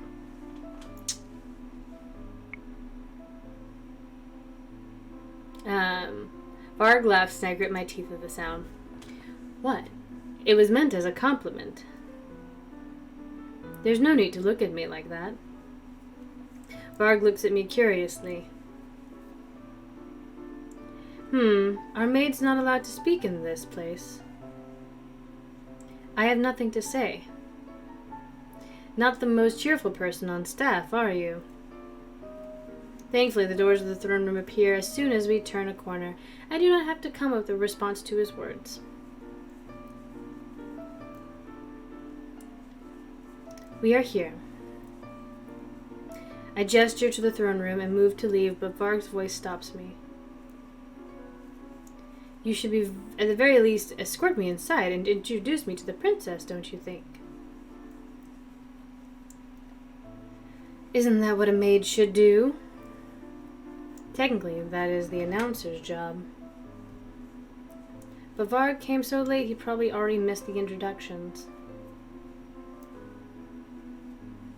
I wouldn't want to think badly of any of the servants at the palace. I took a deep breath to calm myself down before turning towards the doors. Follow me. I can tell the moment I step into the room that the official introductions have already passed. Most of the guests have already begun to mingle and scatter across the throne room as the band sets up.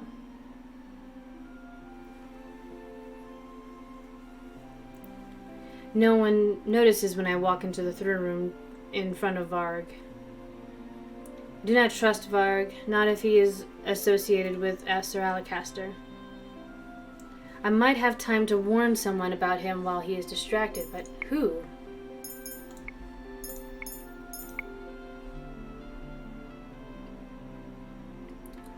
Warn Rod?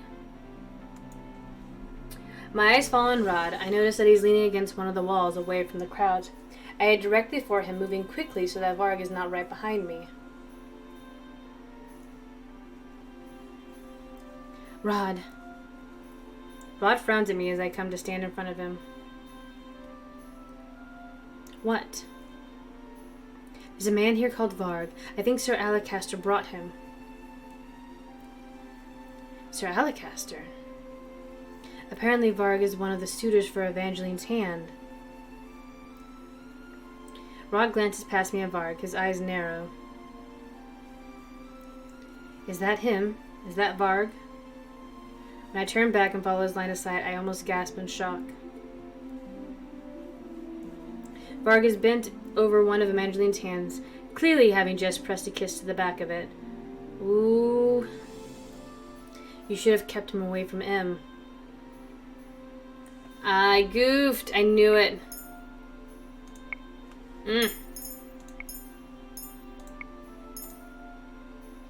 Yes, warn Evangeline. Duh. My attention is quickly drawn to where Evangeline is moving between groups of people, introducing herself and making light conversation. I know this will be frowned upon, but Evangeline's safety must come first. I make my way quickly over to Evangeline and curtsy just off to the side, trying to draw as little attention to myself as possible. Princess Evangeline, may I have a word? Evangeline is clearly shocked by my intrusion, but she masks it well. Excuse me, it appears my maid has something for me. I draw her closer to the walls where the crowd blocks us from view. I wasn't expecting you to be here, Lucette. Not that I mind, but won't you get into trouble? There's no time for that. I take her hand in mine and look at her somberly. You have to watch out for this man in a mask. Sir Alacaster brought him to the ball.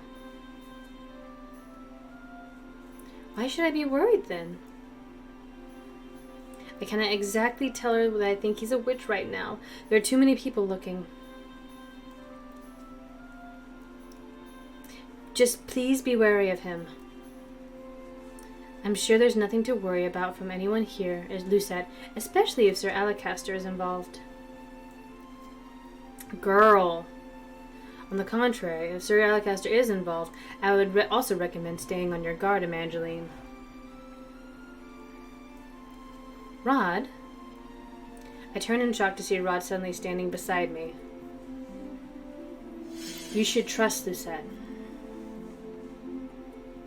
Excuse me? Oh, excuse me. I jump back at the sound of Varg's voice. Rod takes a step forward and places a hand on my shoulder to steady me. I don't believe we've been introduced. Varg looks at me for a few moments, but I say nothing. He eventually turns to Evangeline, a wolfish smile on his face. My name is Varg, and you must be Princess Evangeline.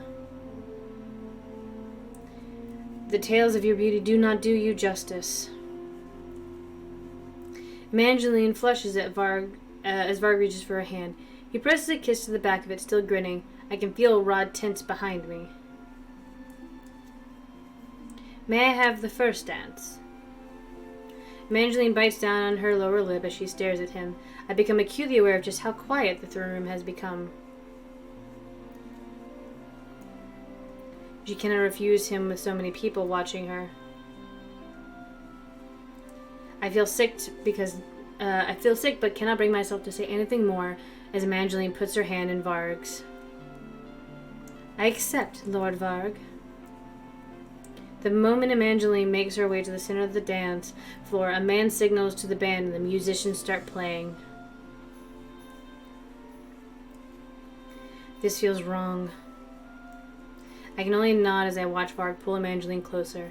At first, it's just he and Evangeline dancing, but then other couples gradually trickle in to join them. I do not like this at all. Rod and I watch in silence as the first dance continues on. I know for a fact that Rod must see the dreamy smile on Evangeline's face as certainly as I can.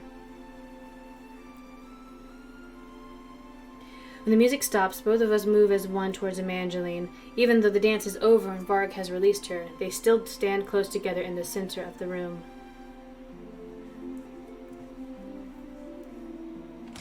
The silence is interrupted when the double doors open and Sir Alacaster, along with 2 knights, stalk into the center of the room where Evangeline and Varg stand. Their arrival causes an uneasy stir in the crowd. The king rises from his throne, eyebrows drawn. Alacaster, there's some kind of disturbance. Alacaster says nothing as the knights station around the room, approaching Evangeline and Varg, and stand around them, encircling them. Evangeline's expression shifts from confusion to fear. The crowd becomes even more anxious. Alacaster, explain this. Alacaster briefly glances at him but says nothing. He draws back the knights and snaps his fingers. The knights pull out their swords and point them at Evangeline. I reach out to grab Rod's hand before he can make his way towards her. Rod, it's too dangerous. I know, but thoughtless actions have the potential to put Evangeline in even more danger. Rod's only response is to tighten his grip on my hand. I place my other hand over his to reassure him, and slowly but surely his grip begins to loosen. I turn my gaze back to the king. Alacaster, stop immediately. What do you think you are doing? Something I should have done a long time ago. I have been nothing but loyal to this kingdom, and all I have ever wanted was for Angelique to thrive. But ever since the queen died, this kingdom has become weak. It is because you are a weak ruler, Gennaro. What? The people were more productive back then, more disciplined during the late queen's reign. The kingdom has become less productive without fear to drive them. When there is power, there is order. Power is not something that should be needlessly used to control people. It is used to protect them. You of all people should know that. Sir Alacaster shakes his head. I, of all people, know that order is what makes a hierarchy stronger. I am only doing what is necessary. I am reorganizing the system. Hand over the crown, Gennaro. Sir Alakasta turns his head to Varg, who remains standing beside a scared Evangeline. You will obey me if you don't want your precious daughter harmed. Please, leave my daughter out of this. Evangeline steps back, her eyes now brimming with tears. Varg, seize the princess. As soon as Alakazar gives the order, Rod immediately lets go of my hand and rushes towards his sister. Rod, no! I quickly follow after him, but Rod suddenly stops in his tracks.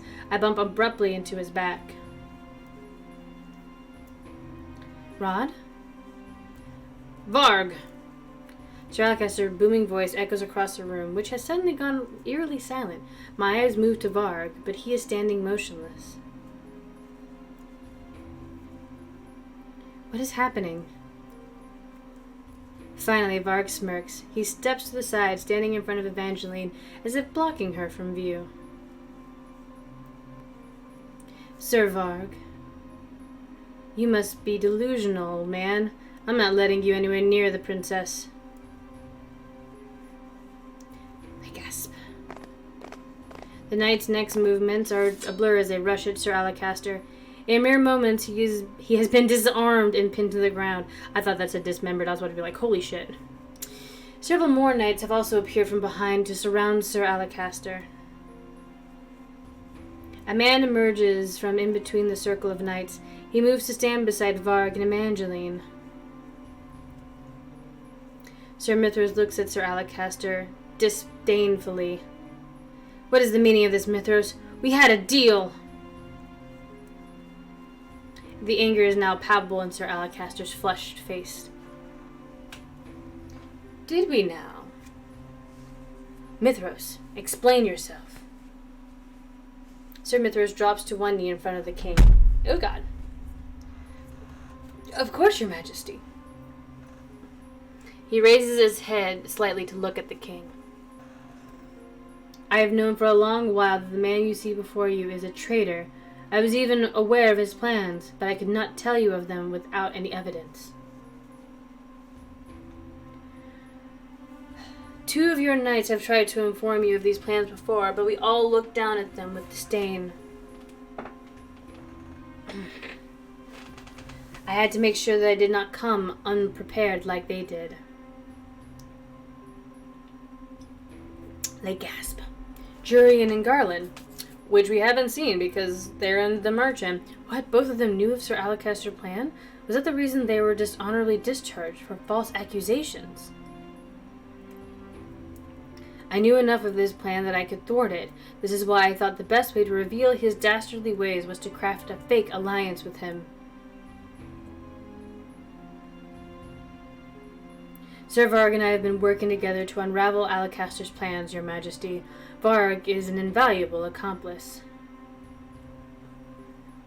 Wait, Sir Mithras has been pretending to work with Sir Alakazar this whole time. So we arrive at the event of tonight. I apologize for undertaking this task without seeking your counsel, your majesty. But I could think of no better way to end this madness once and for all. You lying snake! Sir Mithras stands and turns to Alakazar. He gestures at him dismissively. Seize him. The knight's next movements are a blur. The men rush Sir Alakazar all at once. In a mere moment, Sir Alakazar has been disarmed and is now pinned to the ground. Isn't Sir Alakazar a witch? Why is he not using his magic? Sir Mithras, I am indebted to you for saving us. The whole kingdom is...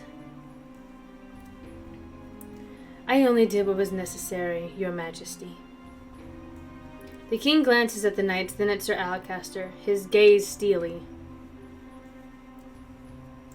Take him away. The Alacaster struggles uselessly against the knights as they drag him away. He is nearly out the doors when he starts screaming at the king. Gennaro, you are a fool! That man is a witch! A snake! You cannot trust him! No, Alacaster. I was wrong to put my trust in you. Even as Sir Alacaster is pulled from the room, we can hear him babbling in the hallway. Sir Alacaster never used any magic to escape. Was he truly not a witch? Are you all right, Princess? I am pulled from my thoughts when I hear Varg's voice. He is now trying to comfort a shaking Evangeline. For a few moments he looks away and his eyes meet mine. He smiles, but it's fleeting. The moment later, his attention is back on Evangeline.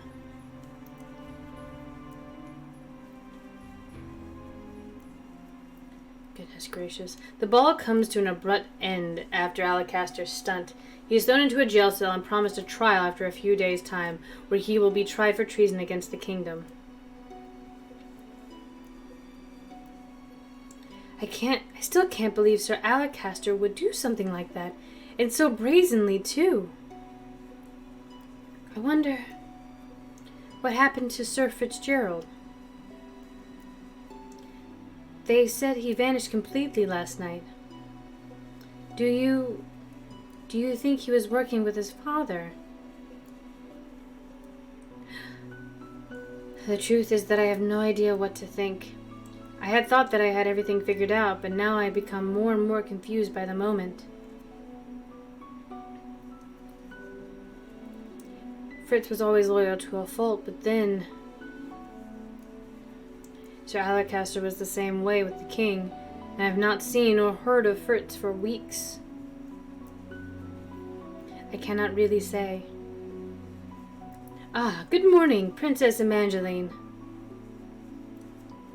Sir Varg. Varg was offered a room at the palace for a few days' visit. He's being treated as Sir Mithras' valued guest. I've heard from the other servants that he is Sir Mithras' relative who lives in a neighboring kingdom. I hope you're feeling well now, Princess. Yes, thank you for your help last night. Is Evangeline blushing? Girl, same. I know I won't be here long, but I do hope to get to know you better during the duration of my stay. I mean, he's clearly evil, but we love a guy in a mask. I would love that. I'm looking forward to spending more time with you. Oh, that was Varg. Whoops. Oh, I forgot that I meant to be in my mother's room right now. Lucette, Sir Varg, I'll see you both later. I curtsy as Evangeline walks off, leaving me alone with Varg. I cannot help but feel uneasy in his presence. Something about him puts me on edge. He makes me feel uncomfortable. Excuse me, I have errands to attend to. Wait. Before you head out, I have something to give you. Give me? Varg reaches into one of his pockets and withdraws a letter that he holds out to me. Important plot piece item. What is this about? Well, I guess you'll have to open it and find out, Princess. Gasp. My blood turns to ice in my veins. He knows that I am the princess. That can only mean that he is... I have no idea what you're talking about. Excuse me. I'm about to leave when Varg suddenly grabs my wrist. The play is just about to start, Princess. You have a responsibility as the main character to perform impeccably until the very end. Otherwise, well... He grins at me. It's the same wolfish smile that he flashed at me during the ball. You might miss out on your fairy tale ending. What? Before I can say anything else, I feel a hand grip on my other arm. Someone tugs me back and away from Varg, then comes to stand in front of me. Stay away from her. Rod. Varg looked at Rod, then at me, his smile growing more crooked. What an interesting turn of events. I wonder how this will end for the both of you. So much drama. So much intrigue. Tell me, Lucette, what is he to you? He is my best friend. Do we friend zone Rod?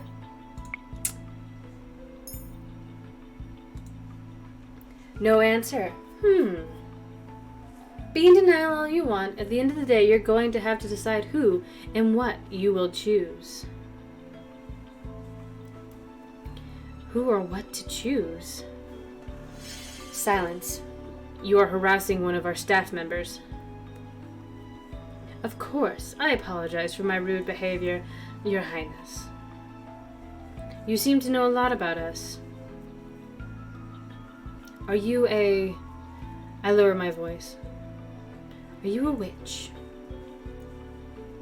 You're asking the wrong person, Princess. Gasp. He knows who you really are. I think you two are worrying too much about me. After all, I'm just a pawn in this game. Varg dips into an elegant bow and flashes one last smile before walking away. Are you all right? I am. Thank you for helping me. You know I'd do anything for you. Oh my god. What? What? Rod shakes his head before stepping away. Anything? For me? Rod coughs, pulling me from my thoughts. It's possible that he's a witch or that he's working with other witches, but we have no evidence to prove it. Until we figure out what's going on, we need to be wary of him. I know. Rod smiles at me gently. The look makes my heart thud once, painfully, in my chest. Stop staring at me like that. Rod looks away, his cheeks tinged red. I feel my own cheeks warming at the sight. Oh my god, y'all are so cute! I wasn't staring at all. Oh my god, both of you are helpless. Thank you, Sebi. Oh my god. Shut up, Sebi. Rod gives me one last look before finally turning and walking away. I place my hand over my chest where I can still hear my thudding heartbeat. This feeling, if it is what I think it is, then I have no right to feel that way about him. Oh, girl, he's my stepbrother. I shake my head to clear the thought, then glance down at the letter that Varg just delivered to me. There's only one sentence written on it. Come to the throne room alone tonight. Aw, snap. Chapter 9, The Wedding. Oh, shit, y'all. The throne room is empty when I arrive. I can only hope that there is not the same sort of trap. This is not some sort of trap. Soon after I enter, the doors squeak open, a familiar face enters the room. Sir Mithros. Sir Mithros walks towards me. When he is close enough, he drops to one knee and bows. I frown as I take a step back from him. My princess, do not be alarmed. I know of your true identity. They gasp. Sir Mithros flashes me a wide smile that causes a shudder to run down my spine. You know who I am, then that means you are... I take another step back as the blood drains from my face. Sir Mithros smiles only widens at my reaction. I'll say it for you. Yes, I am a witch. If you are a witch, then Sir Alacaster is a mere human, a fool one. And Varg? Nothing but my personal errand boy. A thought suddenly occurs to me. If Sir Alacaster was plotting against the kingdom, then did Sir Mithros also punish Fitz somehow? What about Fritz? Was he a part of Sir Alacaster's plans?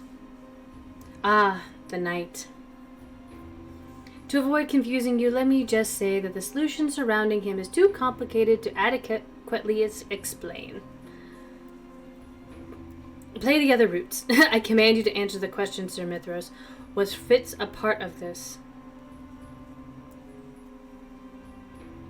If it makes you feel any better, he refused to be a part of this.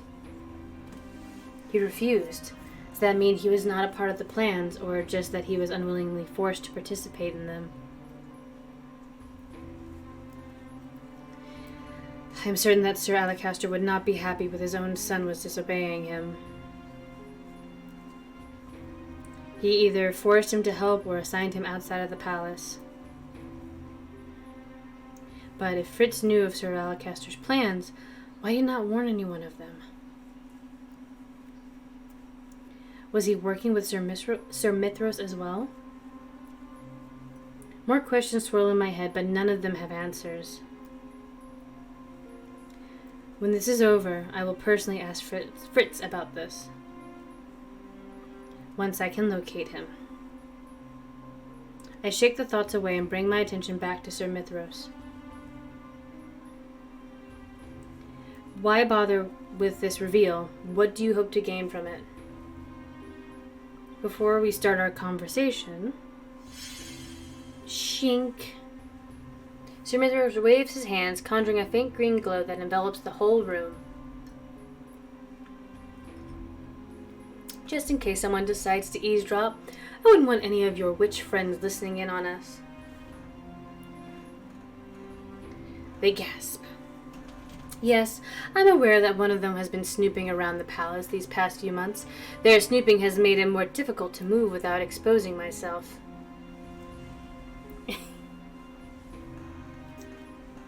Sir Mithros clicks his tongue in annoyance. Soon, Jill. Such a nuisance. Is he referring to Delora? She and Parfait warned me before that there was a witch in the palace. Is Sir Mithros truly that witch? I never really trusted him, not even when I was a princess. Now that he's revealed himself as a witch, I need to know what he plans on doing.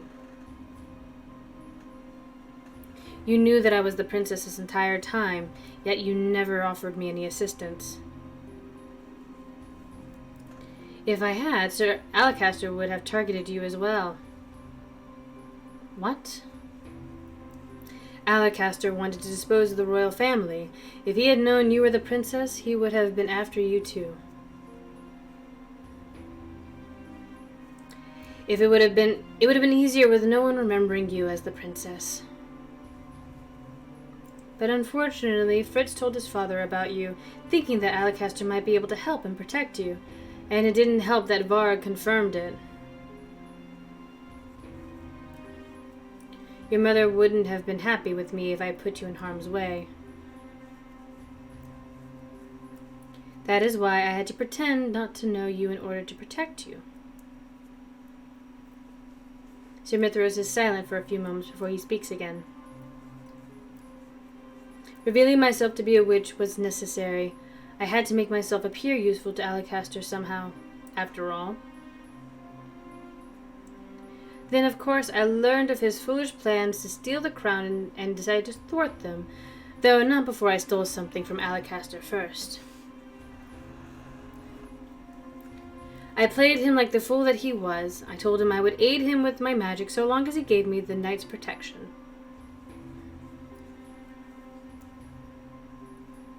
Using magic is almost impossible in this place, so having the knights to back me up was crucial. The knights? What does he need the knights' protection for? What are his plans? Sir Mithros starts pacing the room, his expression still calm. I found out that he planned to dispose of me after he obtained what he needed, so I disposed of him first. Alacaster might have been able to convince most of the knights to aid him by promising them promotions, but... well, my magic is far more convincing. Sir Mithras stops in front of me, his deadpan expression transforming into a smile.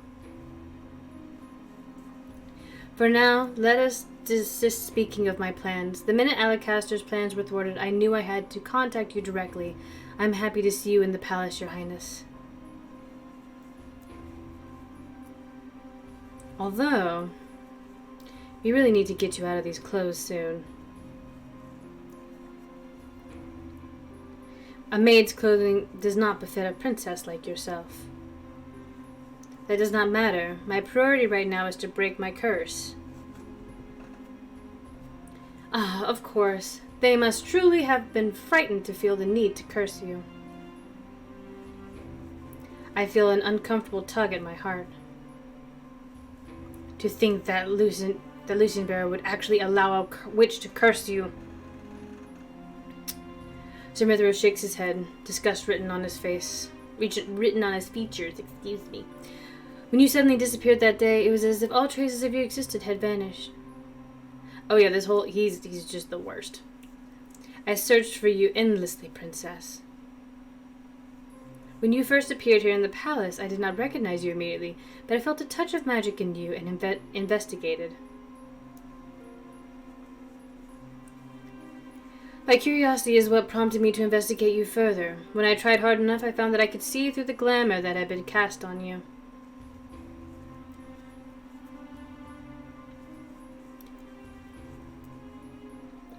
Sir Mithras, truly it was the witch Parfait was referring to when she mentioned someone seeing through the glamour.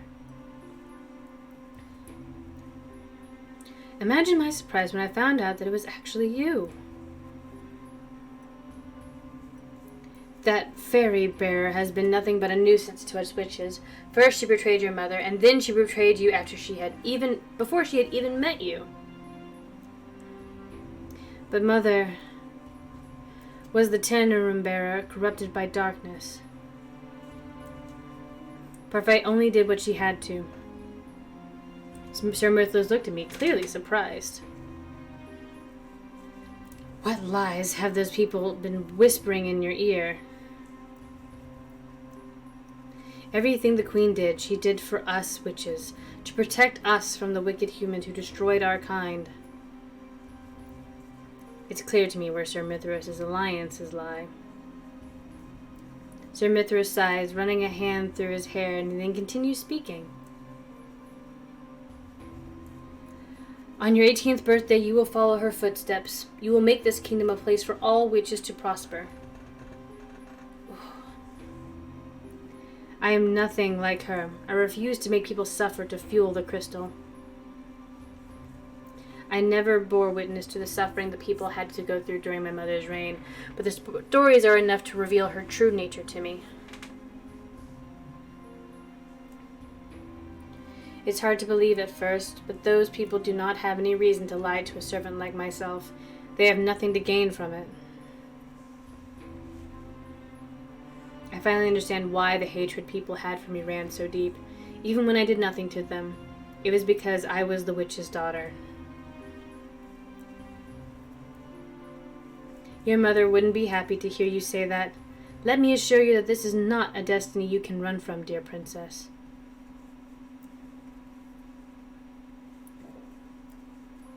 I will not let destiny take control of my life. I feigned tiredness by releasing a long yawn. I am sorry for cutting you short, Sir Mithras, but please excuse me. I am getting tired. What a boss move. I'm about to walk past Sir Mithras when he starts speaking again, his voice a low whisper. I noticed you had gotten closer to the family you so despised before, the prince included. I narrow my eyes at him. You care about him, don't you? No, he's just a friend. I must confess that this surprises me, Princess. Such a relationship would certainly be a scandal. Even if you two are not blood related, he is still your stepbrother.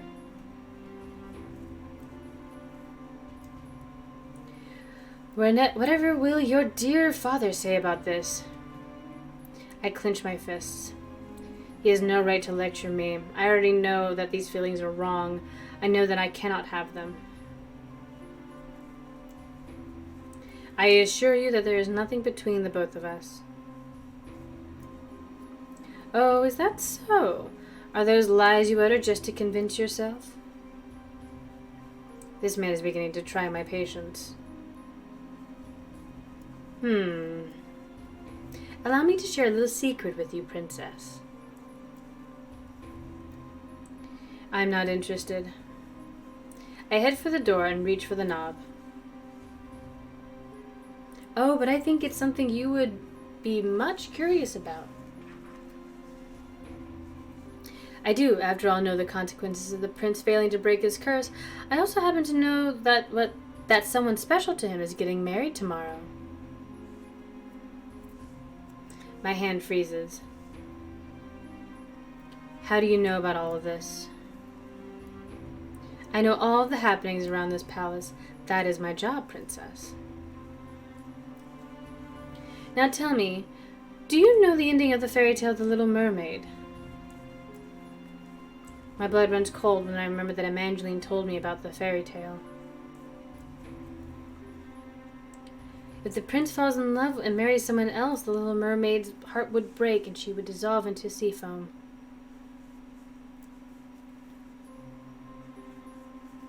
I conducted my own investigation and actually met the witch who bestowed the curse on the prince. In meeting her, I found out everything there is to know about it.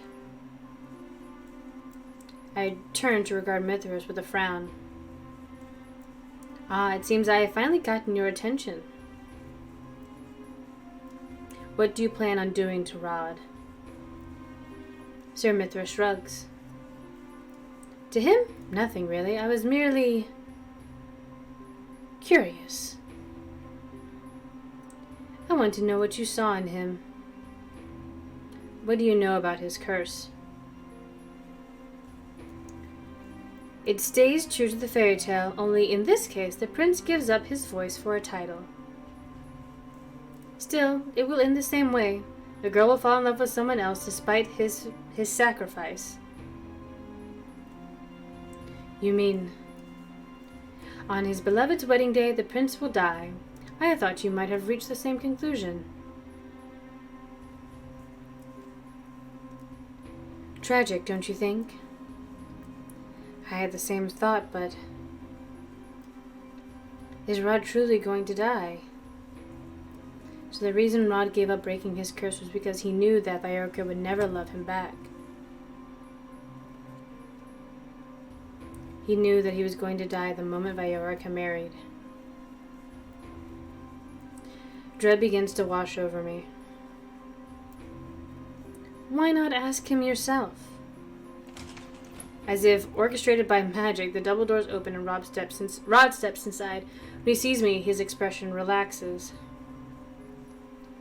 I have been looking all over for you. I wanted to speak with you about my discussion with Lady Parfait. I turn around to face Mithras once again, but to my surprise, he's already gone. Ooh, boy. When did Sir Mithras leave? Lucette, is something wrong? Is Sir Mithras really speaking the truth? Ooh.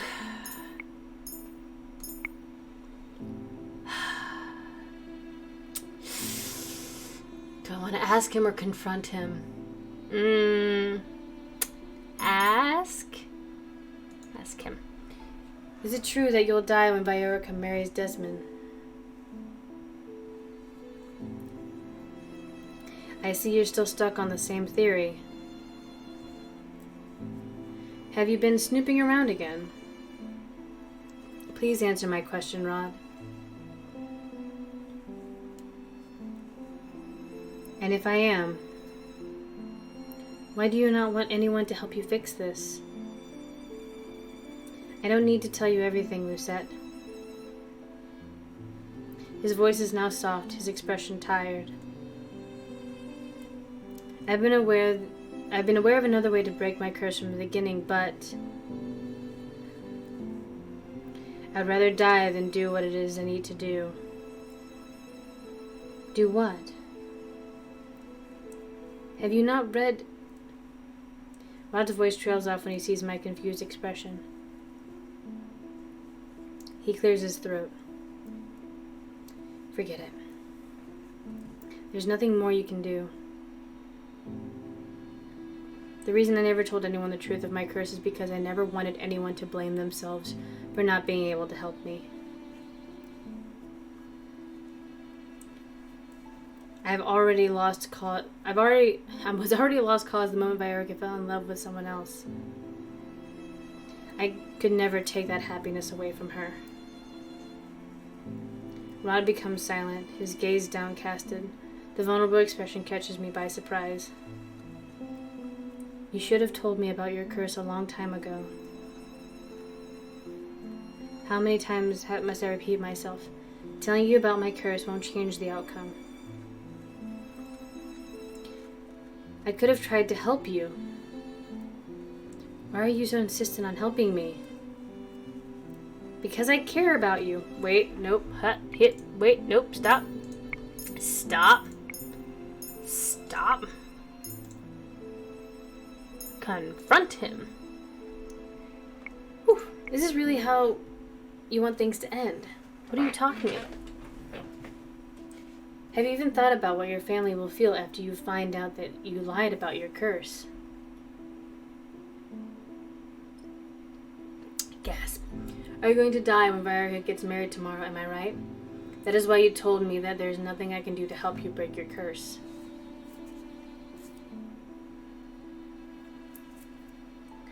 Because there really is nothing you can do to help me. Viorica will never return my love. I already accepted my fate a long time ago. Lady Parfait was the only one who insisted I find another way to break my curse. Because she refused to give up on you, and I will not give up on you either. I've been aware of another way to break my curse from the beginning, but I'd rather die than do what it is I need to do. Do what? Have you not read? No, we already did this part. Rod's face trails off when he sees my confused expression. He clears his throat. Forget it. There's nothing more you can do. The reason I never told anyone the truth of my curse is because I never wanted anyone to blame themselves for not being able to help me.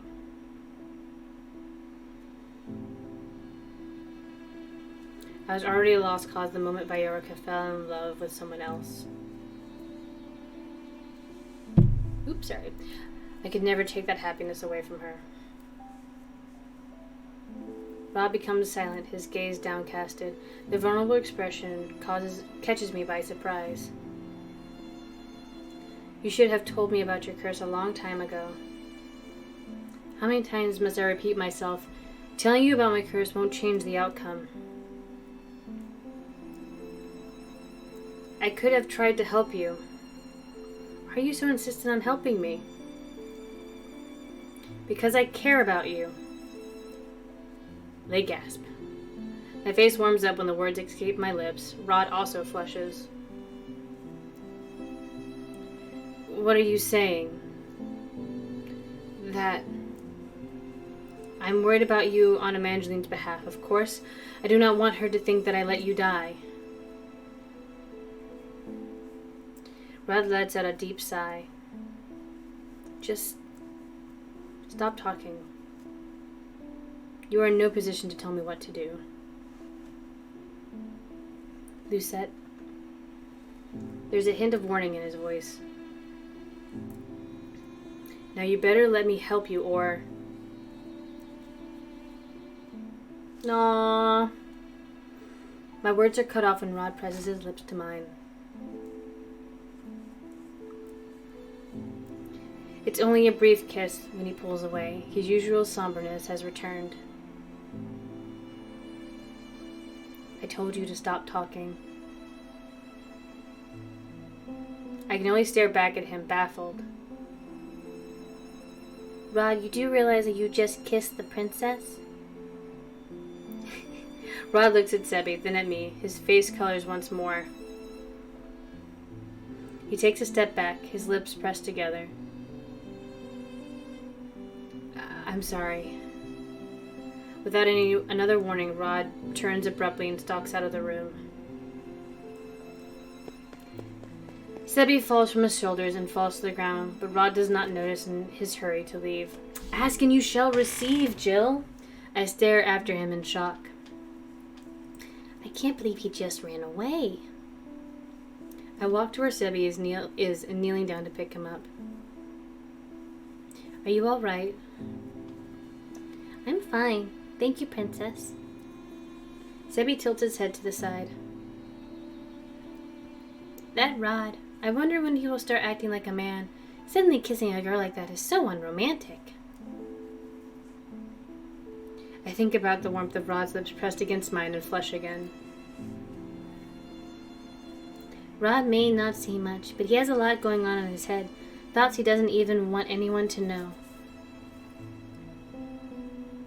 I don't want to speak on his behalf, but I know he really does care about you, Princess. He's just a little standoffish and has difficult time showing his emotions. He's sensitive like that. Take it from me, I'm always in his head. I care about him too, but what will become of my feelings once I break my curse? I will return to being his stepsister when this is all over. No, this is not the time to mull over such thoughts. I'm sorry for asking this of you, Princess, but can you return me to Rod? That boy is useless without me. The expression on Sebi's face makes me smile.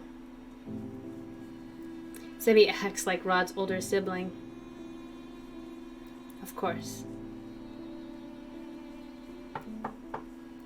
When Rod does not open the door, I knock again. Rod's eyes widen as soon as he sees me, his face flushed as a dark crimson. I'm here to return Sebi. Rod nods before slowly taking Sebi from my hands. Thank you. Be careful not to drop me again next time. There's a hint of a smile on Rod's face as he taps Sebi's face. Sorry. He looks so much more at ease when he smiles. Rod faces me again with an apologetic expression. Who said I really am sorry for what I did earlier. You don't have to apologize for that.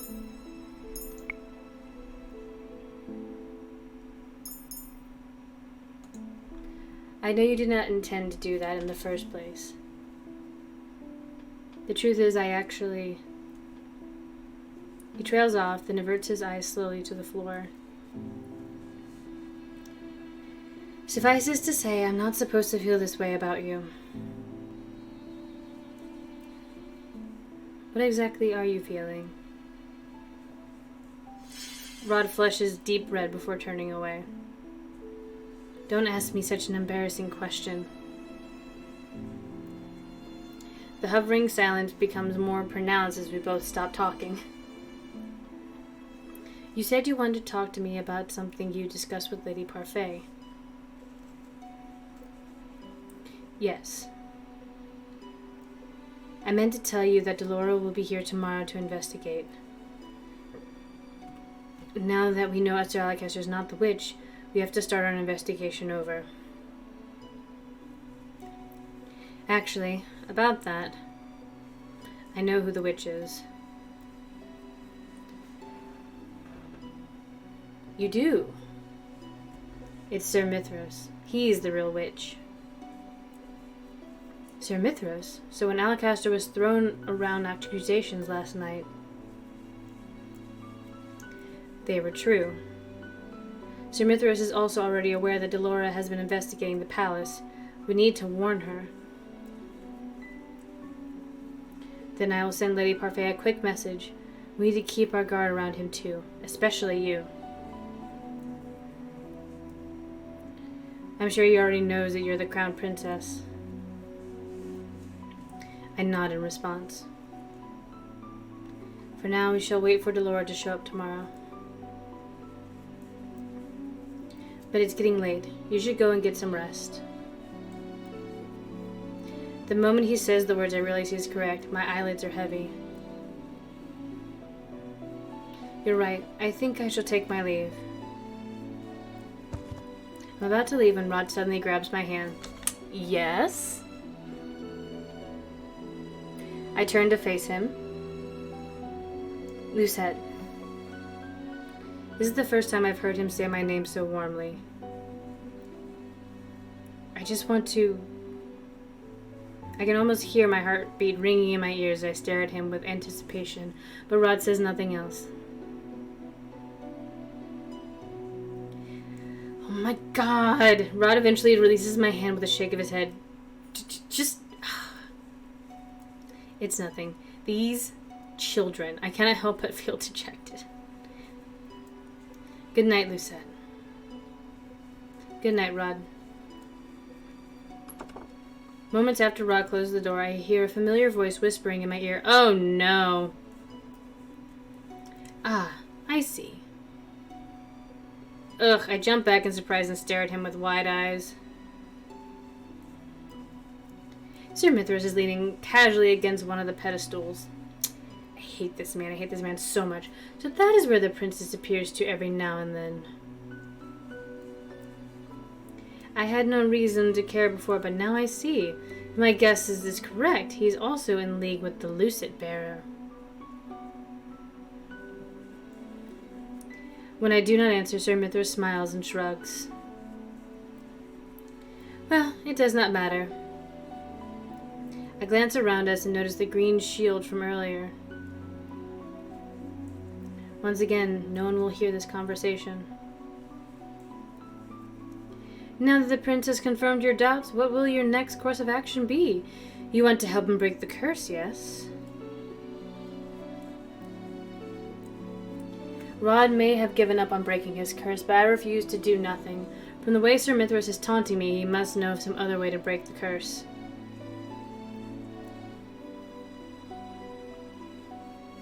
Rod will not be happy about this, but I need to use whatever means necessary to save him. Do you know how to break his curse, Sir Mithras? I will assume that you have not read the full fairy tale if you do not know. Yes, princess, I know. Tell me. Mithras cocks an eyebrow and waves a finger at me. You do not realize by now how we witches work, princess. I propose a deal. I will help you, but you must help me with something in return. Help you? If you're planning on betraying the king... I have no plans of taking the crown or harming any members of the royal family. What? Then what is it you want from me? I prefer keeping you in suspense. I do enjoy surprises. You will find out the day after tomorrow. That is your 18th birthday. I look at him perplexed. Why does it have to be on my birthday? Don't worry, Your Highness. What I request from you will also make for a pleasant gift. What do you say? I bite my lower lip, and as I consider, I'm worried about Sir Mithras' request, but I no longer have time. Vierica's marriage is tomorrow, and Sir Mithras has the upper hand. I understand. Good. Now remember, dear Lucette, witches are bound to their oaths. In order for the prince to regain his voice in life, something must be taken by force, just like in the fairy tale. What does he mean by that? Tell me what I must do. Oh, I did forget to mention this, but... It's not you who must act, but the prince. What? If Rod could help himself, he already would have done so. Please trust me, princess. You will have my aid, and I will make sure the prince's curse is broken. Oh no! Shenanigans. Today is Viorica's wedding day, and also the day that Rod is destined to die. Sir Mithros explained his plan briefly last night. Now, I realize that it's late. It's past 11 o'clock, and usually I stop around 11. But I'm way too intrigued to find out what's happening here, so we're gonna keep going until chapter 10, and then I'm going to stop. I wouldn't hurt you this way, Jill. He told me that he would have a valuable item delivered to Rod that he would need to use to break his curse. He further explained that it was something that he would need to use after the wedding. I tried to question him further, but he disappeared before I could, saying that he needed to start his preparations.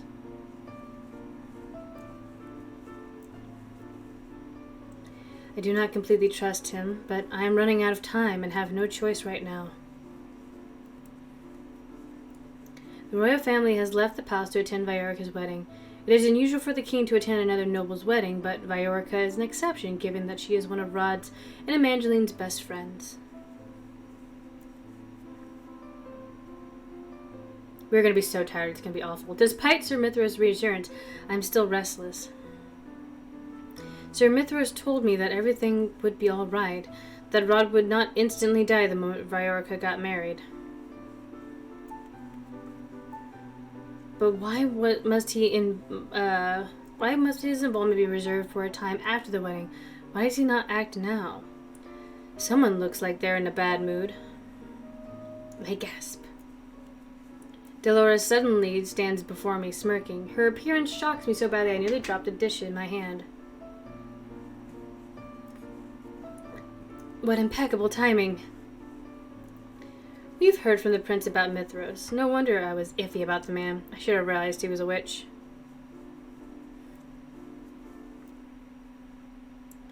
Do you know him? Yes, I do. Dolores walks closer and places both of her hands on my shoulder. Listen to me, princess. I'm warning you. Stay away from Mithros. Do you understand? That man is a sly devil. He cannot be trusted. Whoops! I take a deep breath to still my rapidly beating heart. I hope I will not regret asking for his help. Of course you will! Of course you will. Princess, I need you to promise me that you will stay away from Mithros. Yes, of course. Good. For the time being, I'll resume my investigation. If I'm lucky, I'll find out what Mithros hopes to accomplish. Ow. Actually, he's not in the palace right now. He went with the royal family to attend a wedding. A wedding, huh? How unusual. I can only assume he must be there at the wedding to help Rod. Well then, better make use of his absence while I can. I'll see you later, princess.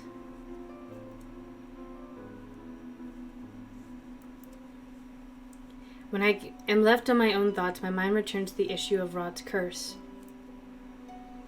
Sir Mithras mentioned a similarity with the fairy tale curse, which means I may have a chance of finding out more. Ooh, I decided to go to the library when I have time to pick up the book. Ha! I'm now on my way back to my quarters with the book in hand when I see Rod working towards me from the other side. His eyes are fixed to the floor. He does not notice me as I approach. Rod? He's still alive. Does that mean Sir Mithras has succeeded? Oh, it's just you. Rod's voice still comes from Sebi. The realization instills a deep fear inside of me. He's still cursed. How much time does he have left? Much to my surprise, Rod actually smiles at me. The smile is forced, however, and does not reach his eyes. He looks crestfallen. Oh, my sweet baby, my sweet child.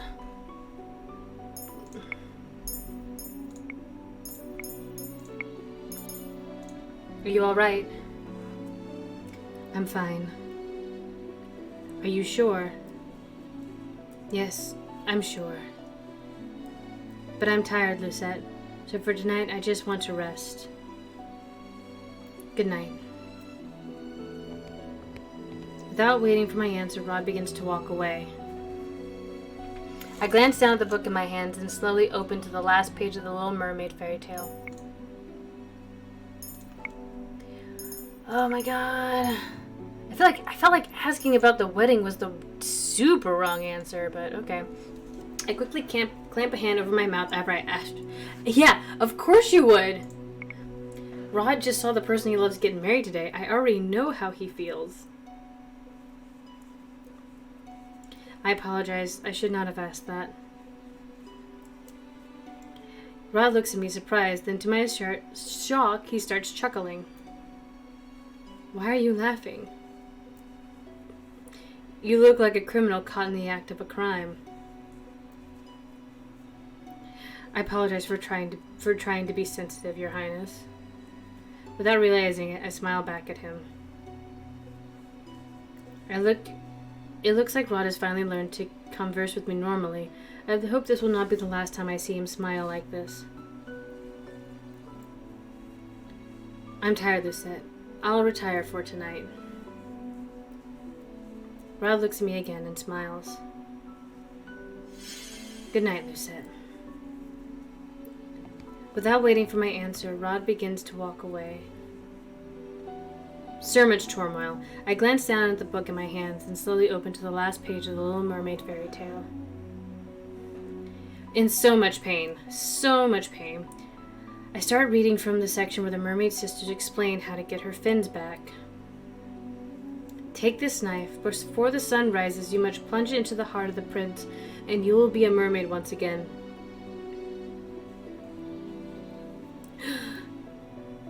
The book falls from my hands and collapses on the floor. I stare at it, dumbfounded.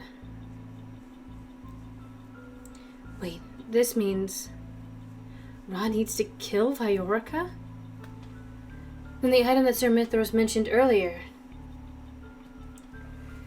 Could it be the knife? I need to find him. I turn and start running in the direction of Rod's room in hopes that I'm able to stop Sir Mithros there.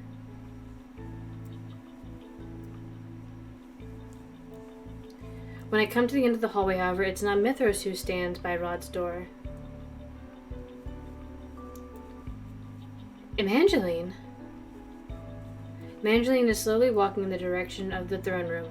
Her movements seem oddly mechanical. I rush towards her. Princess Evangeline!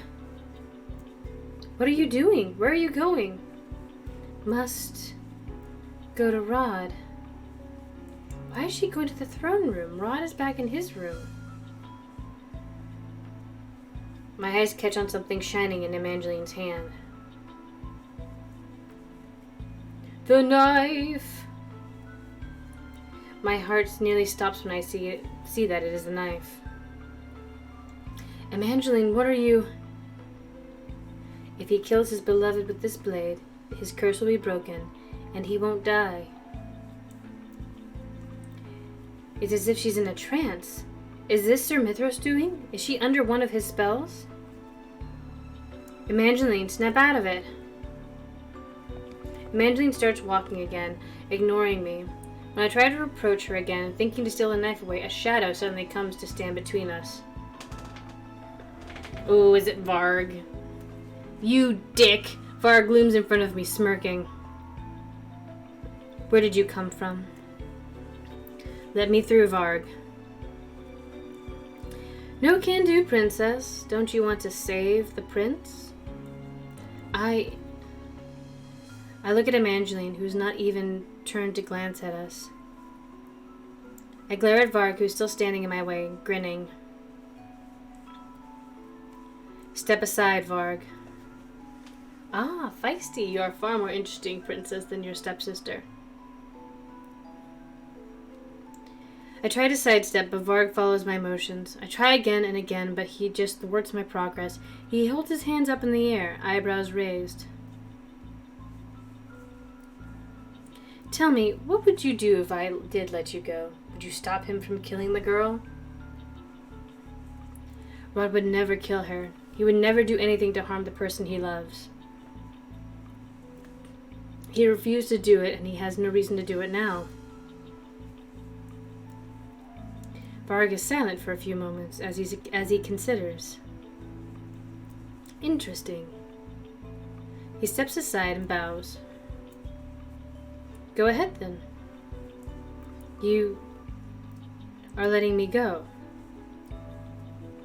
I would like to see this play end as it may, without any strings attached.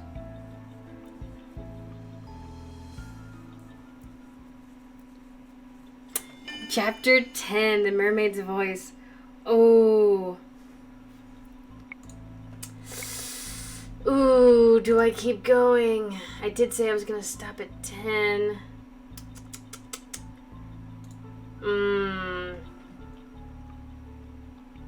Jill, because you're the only one in chat who cares about this, and for your safety, because I know you'll be up, you're going to be up watching this with me. Do you want me to keep going? This is all up to you. I'm here to please and to entertain.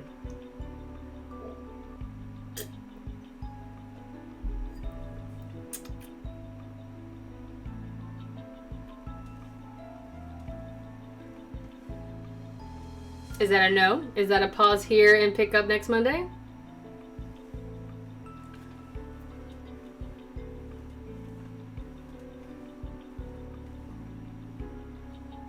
I'm giving you emotions.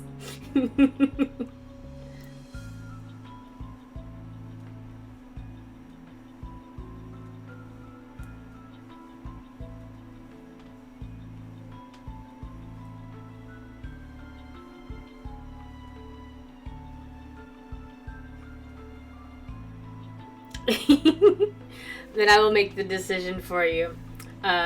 Because I love you and I want your sleep schedule to stay somewhat intact. We will pause here for today. So let's save here. Alright, so yes, we're going to pause here for now. We have gotten to chapter 10. It's really tense. Oh my god. Things are happening. Holy shit. Oh god. But that just means once we get back, we'll have wonderful sweet emotion. We'll be refreshed. We will be hydrated. And now Jill just gets to sit with it for a week about what happens at the end of Rod's ending. Because, oh my god. So, with that, we are going to end for tonight. I got very far on this baby blanket, and again, I will get even further by the time we get back to this in a week. So I hope you all had fun and enjoyed the emotions, because that's pretty much all that we were getting out of this. And I hope you all have a wonderful night. Remember, Black Lives Matter, trans rights are human rights, stop Asian hate, all police are bastards. If you are a white supremacist, a bigot, a Nazi, pretty much anybody that looks at somebody else for their gender, their race, their creed, their religion, and thinks that they are better or that person needs to not exist anymore, you can get the fuck right out of this channel. I don't need your money and I don't need your subscriptions. And with that, you all have a wonderful night, and we will see you on Thursday for more from the Siren Song with Love. So, have a wonderful night, everybody.